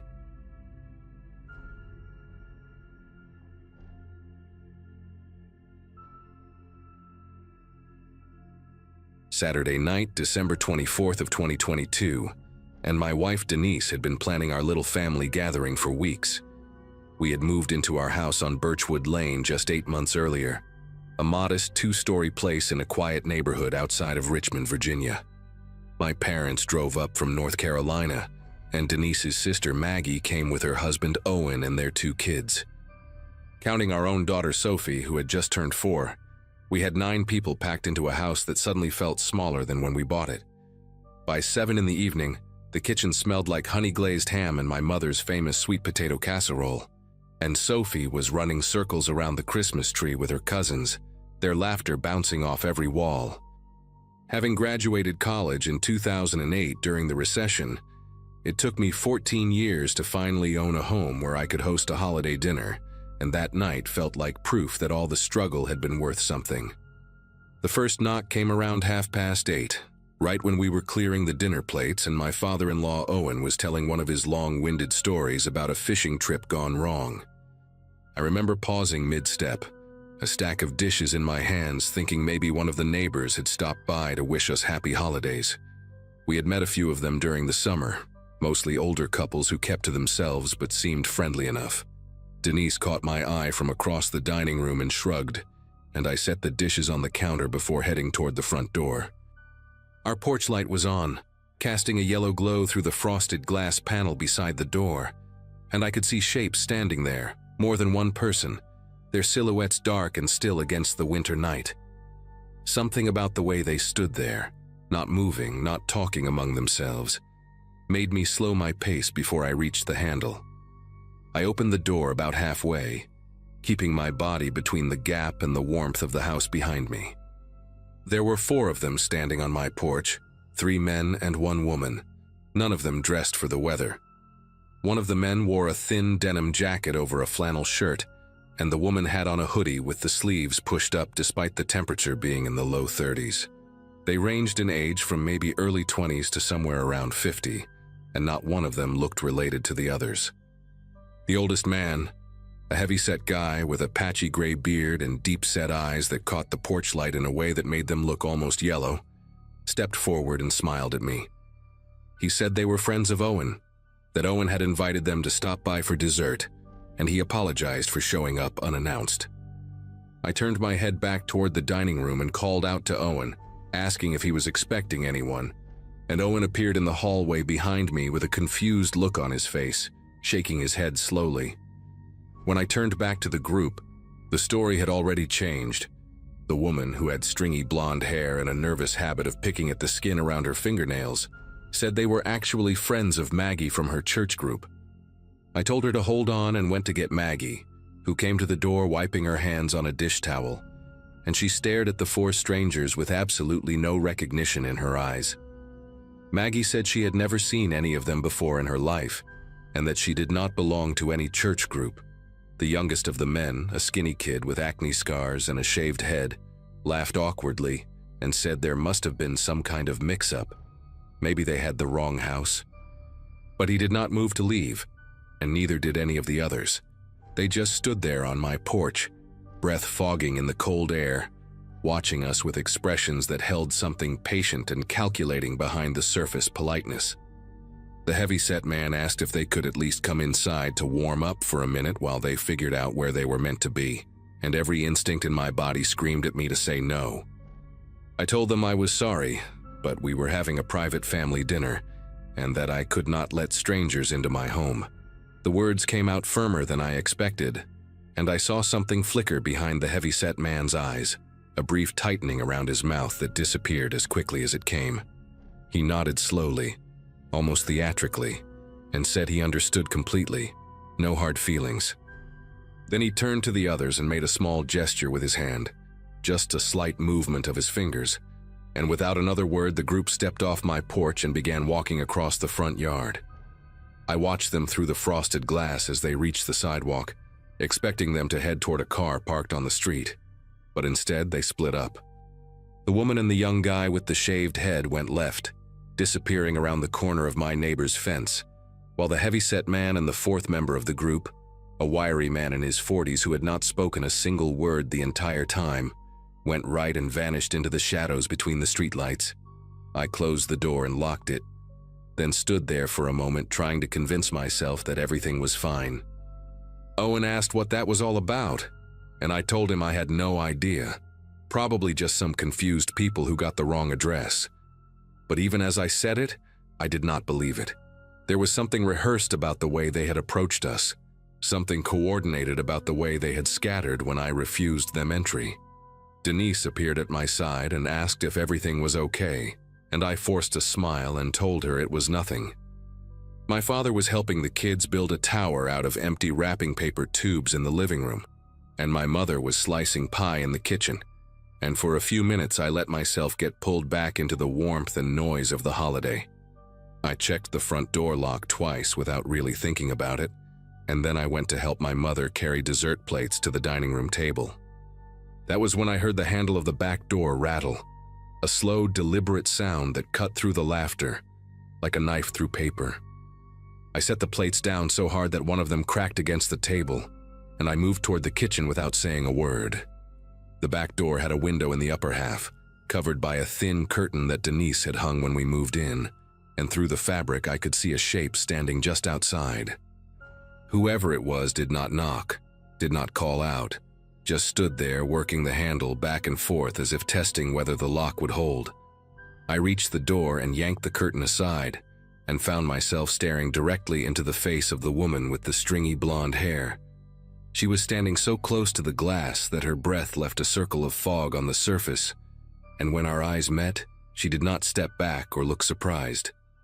She just smiled, a wide, empty smile that showed too many teeth, and then she let go of the handle and took one step backward into the darkness of my yard. I could hear Owen behind me now, asking what was going on, and I heard Denise telling the kids to stay in the living room in a voice that was trying very hard to sound calm. I grabbed my phone from the kitchen counter and dialed 911, my fingers moving faster than my thoughts. The dispatcher answered, and I told her there were people surrounding my house, that they had tried to get in through the front door and were now trying the back, and that I had my entire family inside, including 3 small children. She asked for my address and I gave it to her, and she told me units were being dispatched and to stay on the line. Owen had gone to check the windows in the dining room, and he came back saying he could see someone moving along the side of the house, staying close to the wall where the shadows were deepest. My father appeared in the kitchen doorway holding a carving knife from the dinner table, his face pale but his jaw set in a hard line, and he asked me how many of them there were. I told him 4, at least 4, and he nodded once and positioned himself near the back door. The dispatcher was asking me questions I could barely process, and somewhere in the living room I heard Sophie asking her mother why everyone looked so scared. The next few minutes stretched out into something that felt like hours. We gathered everyone into the living room, away from the windows, and Denise sat on the floor with the 3 kids, reading them a story from one of Sophie's new Christmas books, in a voice that barely trembled. My mother sat beside them, her hand resting on my daughter's back, and I could see her lips moving in what I think was a silent prayer. Owen and my father and I took positions where we could watch the doors and the main windows, and Maggie stood near the hallway with her phone out, recording video of the front yard through a gap in the curtains. The dispatcher stayed on the line, her voice a steady anchor in the chaos, telling me the officers were 7 minutes out, then 5, then 3. I kept expecting to hear glass breaking, kept expecting one of those strangers to come crashing through a window, but instead there was only silence from outside, a thick, oppressive silence that was almost worse than noise would have been. They were still out there, I knew they were, circling the house like wolves waiting for a gap in the fence. At 9:14, I saw the flash of red and blue lights painting the walls of my living room, and I have never felt relief like that in my entire life. 2 patrol cars pulled up to the curb, and I watched through the window as 4 officers got out with flashlights already in their hands. I told the dispatcher they had arrived, and she said I could hang up, and I went to the front door and opened it to meet the first officer on the porch. He was a tall man with a shaved head and a calm demeanor, and he asked me to describe what had happened, while his partner began walking the perimeter of the house with his flashlight beam cutting through the darkness. I told him everything: the knock, the changing stories, the way they had scattered, the woman at the back door, and he listened without interrupting, just nodding occasionally and taking notes. His partner came back around the corner of the house and said there was no one in the yard, no one in the back, no sign of forced entry on any of the doors or windows. They checked the side gate, the garage, even looked behind the shed where I kept the lawn equipment, and found nothing but footprints in the frost-covered grass, at least 4 distinct sets leading from the back door toward the fence line and then disappearing into the neighbor's property. The officers took statements from all of us, and Maggie showed them the video she had recorded, though it was too dark to make out much more than shapes moving in the yard. One of the officers, a woman with short gray hair who had been canvassing the street, came back and told us that a neighbor 3 houses down had seen a white van parked at the end of the block earlier that evening, one she did not recognize from the neighborhood. The van had been there when she took her dog out around 7, and it was gone by the time the patrol cars arrived. The officers exchanged a look that I did not like, a look that told me this was not the first time they had heard about something like this. One of them mentioned that there had been a string of home invasions in the county over the past few months, all targeting houses during family gatherings when the occupants would be distracted and the doors might be unlocked. He said we were lucky, that the fact we had not let them in and had called quickly was probably what saved us. He did not say what had happened to the families who had not been so careful, and I did not ask. We filed a police report, and the officers gave us a case number, and they promised to increase patrols in the area for the next few weeks. After they left, nobody felt much like celebrating anymore. My parents decided to stay the night instead of driving back, and Owen and Maggie put their kids to bed in Sophie's room, while the adults sat in the living room with the lights on and the doors double-checked. I do not think any of us slept more than an hour or two that night. Every creak of the house, every gust of wind against the windows, sent my heart racing all over again. I kept seeing that woman's face pressed close to the glass, that smile that held nothing behind it but patience and intent. The police never found them, never identified them, never made an arrest. About a month later, I read in the local paper that a family in Henrico County had been robbed at gunpoint on New Year's Day. 4 intruders who had talked their way inside by claiming to be lost and asking to use the phone. I stared at that article for a long time, wondering if it was the same people, wondering what would have happened if I had opened that door just a little wider.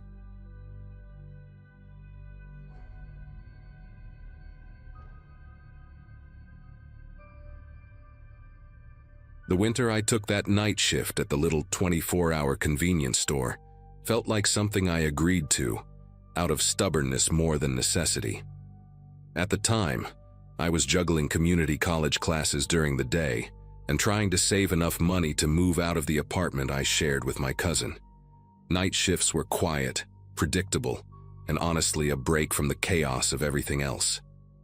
That particular night, the cold outside didn't feel real until you stepped near the front windows, ice crusted along the edges, like the glass was slowly shrinking.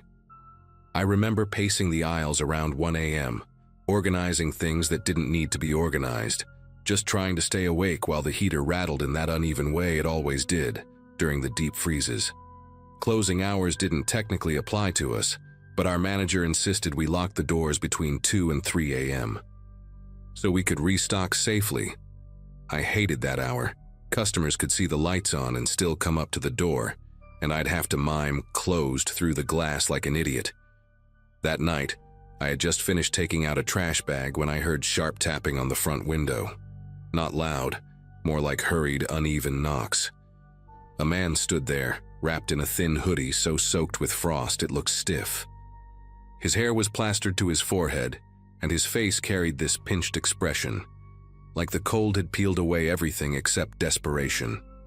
He mouthed something, then knocked again, faster. I walked up to the door, holding my arms tight across my chest because the cold seeped through the frame. Before I could say anything, he pressed his palm flat against the glass and blurted out, "Please, can you just let me in for a minute, just to warm up? I just need a minute." His voice had that trembling edge that made me instinctively want to help, but rules were rules, and we'd been warned repeatedly not to open the doors under any circumstances. I shook my head gently, trying to keep my voice steady as I explained through the crack in the auxiliary speaker that I couldn't unlock it.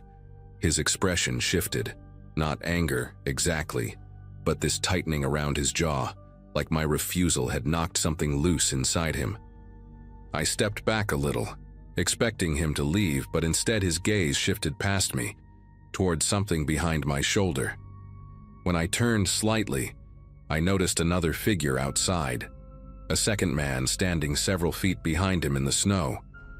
He wore a dark coat and kept both hands in his pockets, no visible tension, no shivering, no attempt to get closer. He just stood there, unmoving, his face shadowed by the store's overhang. The first man looked from him to me, then leaned in again, knocking harder now, each strike echoing through the empty store. I backed away farther, and as soon as I did, the two of them peeled off in opposite directions like they had choreographed it, heading toward the side doors and testing every handle they could find. They moved with this unsettling coordination, never speaking to each other, never calling out, just checking door after door like they already knew the layout. I hurried behind the counter and hit the security lock button, even though I wasn't sure it did anything beyond making me feel less exposed. Through the side window, I saw the first man tugging at the metal handle so aggressively that the whole frame vibrated. The other one walked slower, dragging his boots through the snow in a careful line, almost like he was tracing a path he'd followed before. The store felt smaller with each of their attempts. Every sound echoed. Each rattle of a door, each scrape against the siding. I tried calling our overnight manager, but the call went straight to voicemail, and the silence in my ear after the beep made my throat tighten. I crouched low behind the counter, peeking through the bottom portion of the glass, hoping they'd give up. Instead, I heard the crunch of snow near the back delivery area. One of them had gone around the building, maybe both. I couldn't see anything from that angle, only the faint blue headlights from a car parked at the far end of the lot. Its trunk was wide open, the interior light flickering every few seconds, as if the bulb was dying. I hadn't noticed the car earlier, which was strange because the lot was usually empty at that hour. The open trunk made me nauseous in a way I couldn't rationalize, like I was staring at a problem with an answer I didn't want to know. When I finally stood up enough to look through the front window again, the first man reappeared, this time much closer to the glass than before. His breath fogged the surface in uneven bursts. He wasn't knocking now. He was staring directly into the store, scanning every aisle behind me as if counting the steps it would take to get to each one. Before I could duck again, he tried the door one more time, gripping it so tightly his knuckles went pale. Then he stepped aside without warning, and the second man came into view from the opposite direction. They exchanged a look, not quite communication, more like they were confirming something silently, and then both walked briskly toward the back of the building again. I grabbed the store phone and called 911, whispering because my voice felt too loud in the empty aisles. The dispatcher kept asking for details, but all I could do was describe the two men circling the building and the open trunk in the lot. While I was on the call, a sharp metallic clang hit the back door, followed by another and another, steady, deliberate strikes. I told the dispatcher about it, and she said an officer was already en route, but the closest one was several minutes away. I remember pressing my hand against the underside of the counter to stop myself from pacing, trying to decide whether to hide in the storage room or stay where the security cameras could see me. Before I made up my mind, the clanging stopped, replaced by a long swiping sound, like someone dragging something heavy across the ice near the back entrance. The dragging sound moved slowly along the rear wall of the store, pausing every few seconds before continuing, as if they were positioning something or testing angles. I stayed crouched, barely breathing, trying to listen through the hum of the outdated freezer unit behind me. Then, without warning, the security lights on the side of the building flickered on, casting a sharp white glow across the snow. In that brief illumination, I saw both men standing near the corner of the lot, not at the door anymore, but beside their car. The first man paced in a tight circle, rubbing his sleeves like he was warming up for something, while the second stood motionless beside the open trunk. Whatever they were doing, it felt deliberate, like there was a sequence to their actions that I wasn't meant to understand. The harsh lights clicked off again, plunging everything back into that bluish winter darkness. I ducked out of sight, terrified they'd seen me watching. A few seconds later, I heard a new sound, the slow crunch of footsteps approaching the front door once more. But only one set this time. I risked lifting my head just above the counter, and there he was, the first man, leaning close to the glass, his breath spreading across it in frantic patterns. His face looked different now, almost eager, as if he believed something had changed. He cupped his hands around his eyes and scanned the store with this unsettling patience, neither knocking nor speaking. Just waiting. Before I could pull back again, headlights swept across the parking lot, cutting through the frost-coated windows. A patrol car rolled in, tires crunching through the hard-packed ice. At the sight of it, the man at the door whipped his head toward the lot, then sprinted toward the car with the open trunk. The second man slammed the trunk shut with a violent thud, and the two of them jumped inside their vehicle before the officer even had time to step out. Their engine revved hard, fishtailing as they tore out of the lot and disappeared down the road, spraying snow everywhere in their rush to get away. The patrol car tried to follow but lost traction, giving them several seconds of advantage, more than enough for them to vanish into the dark. The officer eventually came inside to check the building, making sure no doors had been tampered with. He walked around with me, shining his flashlight along the back wall and the frozen pavement, but whatever they had dragged or moved left no clear marks, just smeared patches in the snow where the ground looked disturbed. The open trunk, the way they circled the store, their silent coordination, none of it added up. The officer stayed until sunrise, but the men never came back, and their car was never identified from the description I gave. Even now, I still wonder what would have happened if I had unlocked that door. If the story would have ended inside that trunk instead of behind a counter, waiting for help that barely arrived in time.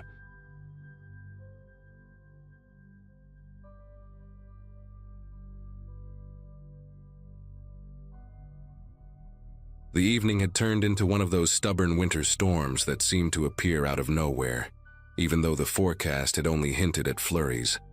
I was heading back from a small consulting job in a quiet town a couple of hours from where I live, cutting through a stretch of rural road that barely saw traffic on normal days. My routine back then was pretty simple. Take whatever freelance work came my way, drive long distances, and try to get home before the weather decided to test my patience. That night, the snow was falling so thick it looked like static on a broken TV screen, and the wind kept pushing my car just enough to make me grip the wheel harder. By the time I reached a narrow part of the road where the trees leaned in so close they felt like a tunnel, my tires slid over a sheet of ice I hadn't seen. The car swerved, dragged sideways, and ended up lodged against a sloped patch of frozen dirt. The engine was still running, but the wheels spun uselessly. I remember sitting there for a moment, listening to the rhythmic thump of branches hitting the roof, trying to decide if I should call for help or wait it out. My phone signal flickered between one bar and none, and the cold had already started seeping in through the gaps around the doors. The storm made everything strangely silent, like the world outside was wrapped in cotton. I kept glancing in the rearview mirror, hoping another car might appear, though I hadn't seen headlights for nearly half an hour. That road wasn't the kind people chose unless they lived nearby or had no other option. I told myself I'd try rocking the car free one more time before giving up, but the wheels just spun, spraying snow behind me. A knot of frustration built in my chest, mixed with the uncomfortable realization that I was more alone out there than I'd expected. That's why the sudden glow of headlights behind me felt like a miracle. They rounded the bend slowly, the beams cutting through the thick curtain of snow until a pickup truck rolled into view. Its engine rumbled louder than I anticipated, and it stopped a little closer to my bumper than people usually do in weather like that. For a moment, all I felt was relief. I kept thinking, finally someone else is on this road, someone who might have a tow strap or at least a phone signal strong enough to call a real tow truck. Before I could even get out of my car, two men stepped out of the pickup, their silhouettes outlined by the headlights. Both wore reflective vests, the kind road crews or volunteers might use. One of them waved at me with quick, assertive motions, like he'd done this dozens of times. The sight made my tension ease just a bit, enough that I opened my door and leaned out to talk to them. The first man approached with a steady gait, his boots crunching through the snow in a slow, heavy rhythm. Up close, he looked to be in his late 30s, clean-shaven with a square jaw, and a voice that carried easily over the wind. He told me they were volunteer responders who patrolled the rural roads during storms, helping out anyone stranded. His partner hung back at first, standing near the tailgate of the truck with his hands tucked inside his vest. Something about their coordination felt rehearsed, but not in a professional way, more like two people trying to imitate a role they'd studied, but never actually performed. My eyes drifted to their vests, and that's when the first poke of unease reached me. The patterns didn't match. One had bright orange stripes running horizontally, while the other had narrow diagonal ones in dull yellow. They weren't part of any group I'd ever seen, and the pickup behind them had absolutely no markings, not even a magnet decal. My relief thinned out fast. The man closest to me leaned in slightly, lowering his voice as if we were sharing a secret no one else should hear. He said the cold could mess with a person fast in storms like this, and that I should get into their truck to warm up while they figured out how to free my car.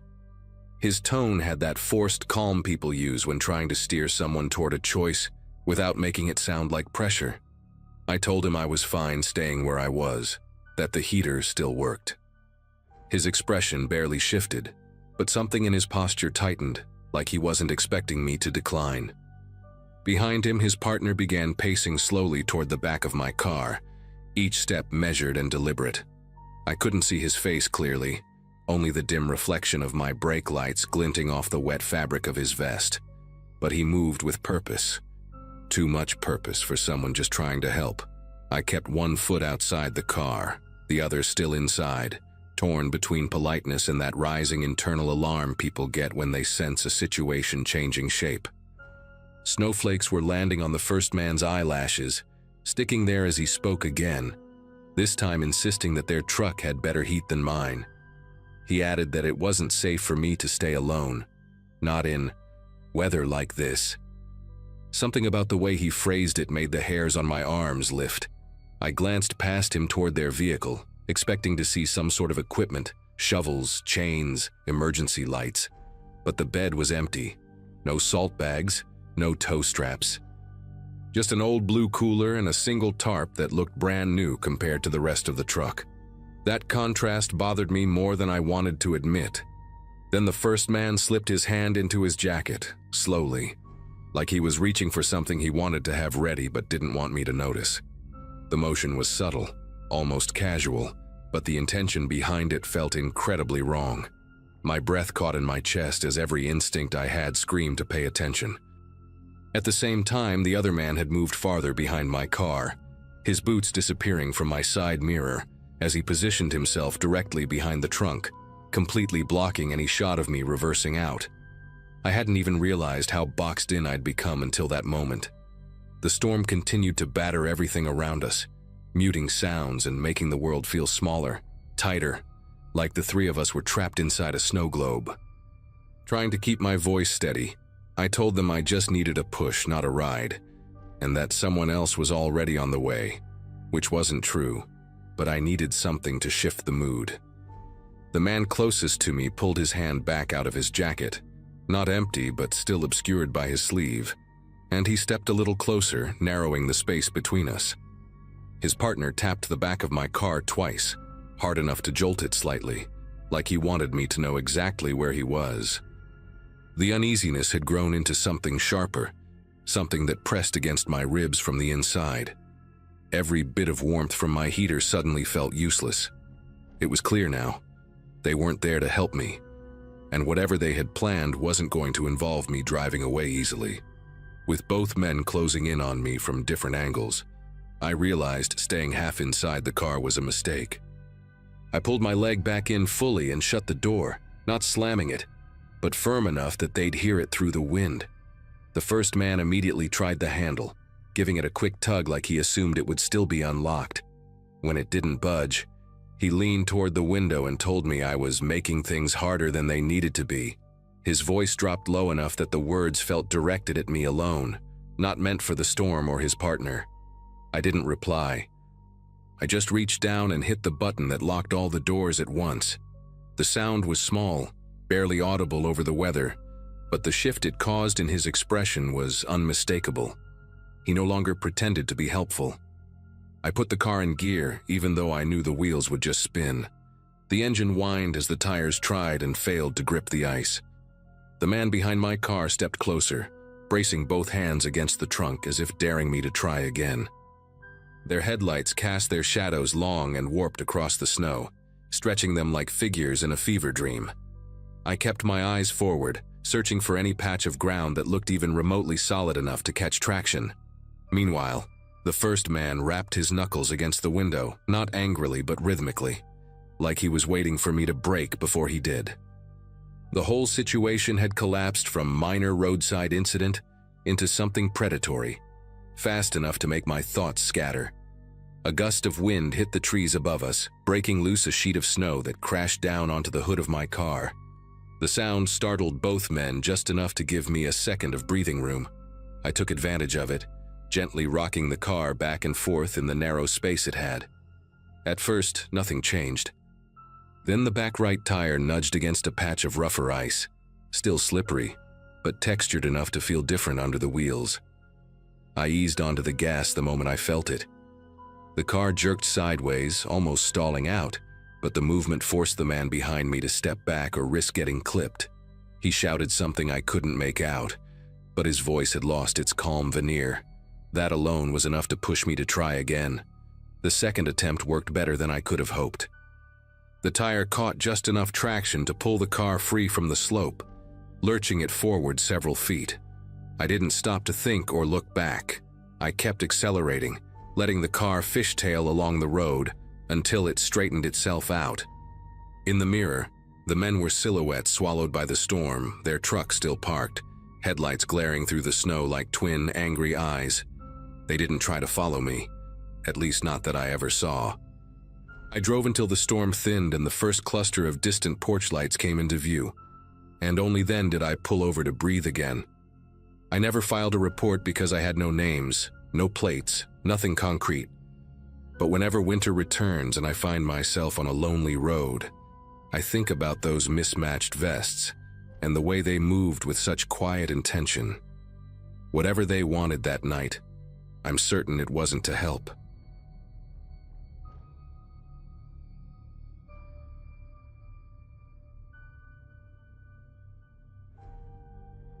Snow trips weren't really my thing back then, but that winter I was trying hard to get out of a rut, so when my friend Jordan suggested a quick day hike on a popular trail near his town, I went along without thinking too much. Life was quiet for me in those days, working remote, barely talking to neighbors, spending most weekends trying to pretend I wasn't feeling stuck. The trail was considered safe and well marked, a place families visited for photos whenever fresh snow fell. That morning the sky had that chalky gray look that makes the whole landscape feel flat, and Jordan kept joking about how it felt like we were walking through an old postcard. I remember noticing how the cold made every sound snap sharply, like twigs breaking much closer than they really were. Nothing seemed strange at first. We were just two friends trying to shake off the winter blues. The hike turned eerie faster than either of us expected. About an hour in, a scream sliced through the trees, high, raw, and panicked, the kind that makes you instinctively lock your jaw. Jordan stopped mid-sentence, staring at me like he wasn't sure if I'd heard the same thing. The sound didn't resemble any animal I knew, and the woods around us went unusually still right after, as if the whole place was listening. We followed the trail a little farther, half expecting another hiker to run past us asking for help. But no one appeared, and the silence kept stretching in this heavy, unnatural way. I remember tugging my scarf up to my chin, not because of the cold, but because the air suddenly felt too open. Curiosity eventually pushed us off the trail. The snow was fresh enough that anything moving through the area would have left tracks, and we figured we'd at least find signs of some animal in distress. Instead, we found a single line of human boot prints, deep, sharp impressions that veered into a narrow pocket of trees where branches formed a kind of crooked arch overhead. No paw prints, no drag marks, nothing suggesting wildlife. Jordan tried to call out, his voice echoing strangely like it was bouncing off something farther away. The boot prints looked recent, maybe minutes old, and something about how they were spaced made my chest tighten. They were steady, deliberate, not the footsteps of someone running in fear. We followed them only a short distance before spotting him. A man stood between the trees about 50 yards ahead, wearing a dark coat dusted with snow, his posture rigid as if he'd been waiting for us to notice. He didn't wave, didn't speak, didn't even shift his weight. He just stared in our direction with an intensity that made the cold feel sharper. Jordan tried calling out again, but the man didn't react. He simply turned and walked deeper into the woods, leaving that same neat trail of prints. Something in the way he moved, slow, unhurried, almost guiding, made me uneasy, but Jordan insisted we shouldn't assume anything bad. Still, when the man reappeared a second time, standing even farther out but in the same rigid pose, I remember feeling a creeping realization that he was leading us somewhere, not trying to escape us. Snow kept drifting down in soft, uneven sheets as we moved deeper into the trees, following the boot prints without speaking much. The official trail had vanished behind us, swallowed by the cold air and the dense branches overhead, but neither of us wanted to admit how turned around we were. Each time we paused, a faint sound would carry through the woods, sometimes a short, clipped cry, other times something that mimicked a distant gasp. It felt like whoever was making those noises was always just out of sight, shifting positions the moment we tried to pinpoint them. Jordan kept glancing back, like he expected the man to appear behind us again, but the only thing visible was this dull, washed-out landscape smudged with gray light. We spotted the man for the third time near an old, half-fallen pine. His coat looked heavier now, weighed down by accumulated snow, and he stood at a strange angle, as though his feet were planted, but his upper body leaned slightly forward. What unsettled me most was how perfectly still he held himself. No visible breath, no twitch of his shoulders, no adjustment for warmth. As soon as he saw that we were looking, he stepped away into a narrow valley between two ridges. It wasn't a normal walking motion. It was too smooth, almost practiced, like someone retracing steps they'd taken too many times. Jordan muttered that maybe he was injured or confused, but I kept focusing on the fact that he never once tried to signal for help. The screams came again, sharper and closer than before. This time they ricocheted between the trees in a way that felt intentional, like they were being projected from different points. I remember stopping so abruptly that the cold bit through the back of my knees. We listened, really listened, and realized the echoes weren't random. They circled us. Jordan whispered that we should go back the way we came, but the snow had already filled in most of our footprints, and every direction felt identical. The only path still clear was the one the man had made. For a moment, I felt this childish urge to call out and demand whoever was screaming to speak clearly, to say something human, something grounding. But my throat tightened each time I tried. We followed the valley the man had taken, mostly because it was the only choice that didn't feel like pure guesswork. The air there felt heavier, muffled in a way I'd never experienced outdoors. The trees grew close enough that their branches curved overhead like ribs, and the snow beneath them looked untouched, except for the prints we kept trailing behind. Then Jordan grabbed my sleeve and pointed. There he was again, standing perfectly still in the center of a small clearing, waiting. He lifted one arm, not waving, not beckoning, just raising it slightly as though marking a direction. And as we watched, the surrounding woods let out one long, dragging scream that didn't sound like any living creature I could place. It felt rehearsed, almost mechanical, and it came from everywhere at once. The man lowered his arm and turned away again, slipping between a cluster of trees so densely packed, they looked like they were stitched together. Jordan wanted to yell at him, to demand he stop and explain what he wanted, but the scream that followed cut him off. It came from just behind us, even though there was no one there. I spun around so fast my boots slid on the ice, and the only thing I saw was a thin trail of snow falling from a branch, as if something had brushed past it seconds before. The silence that followed wasn't natural. It pressed in around us, thick and waiting, like the woods were holding their breath for our next move. Jordan leaned close and said we shouldn't follow the man anymore, that we needed to pick a direction and commit to it, even if we weren't sure. But the truth was that any direction besides his felt like stepping blindfolded into a void. We walked quickly, choosing a path that angled slightly uphill, hoping it would lead us back toward the main ridge. For a few minutes the forest seemed calmer, the sounds settling into their normal winter hush.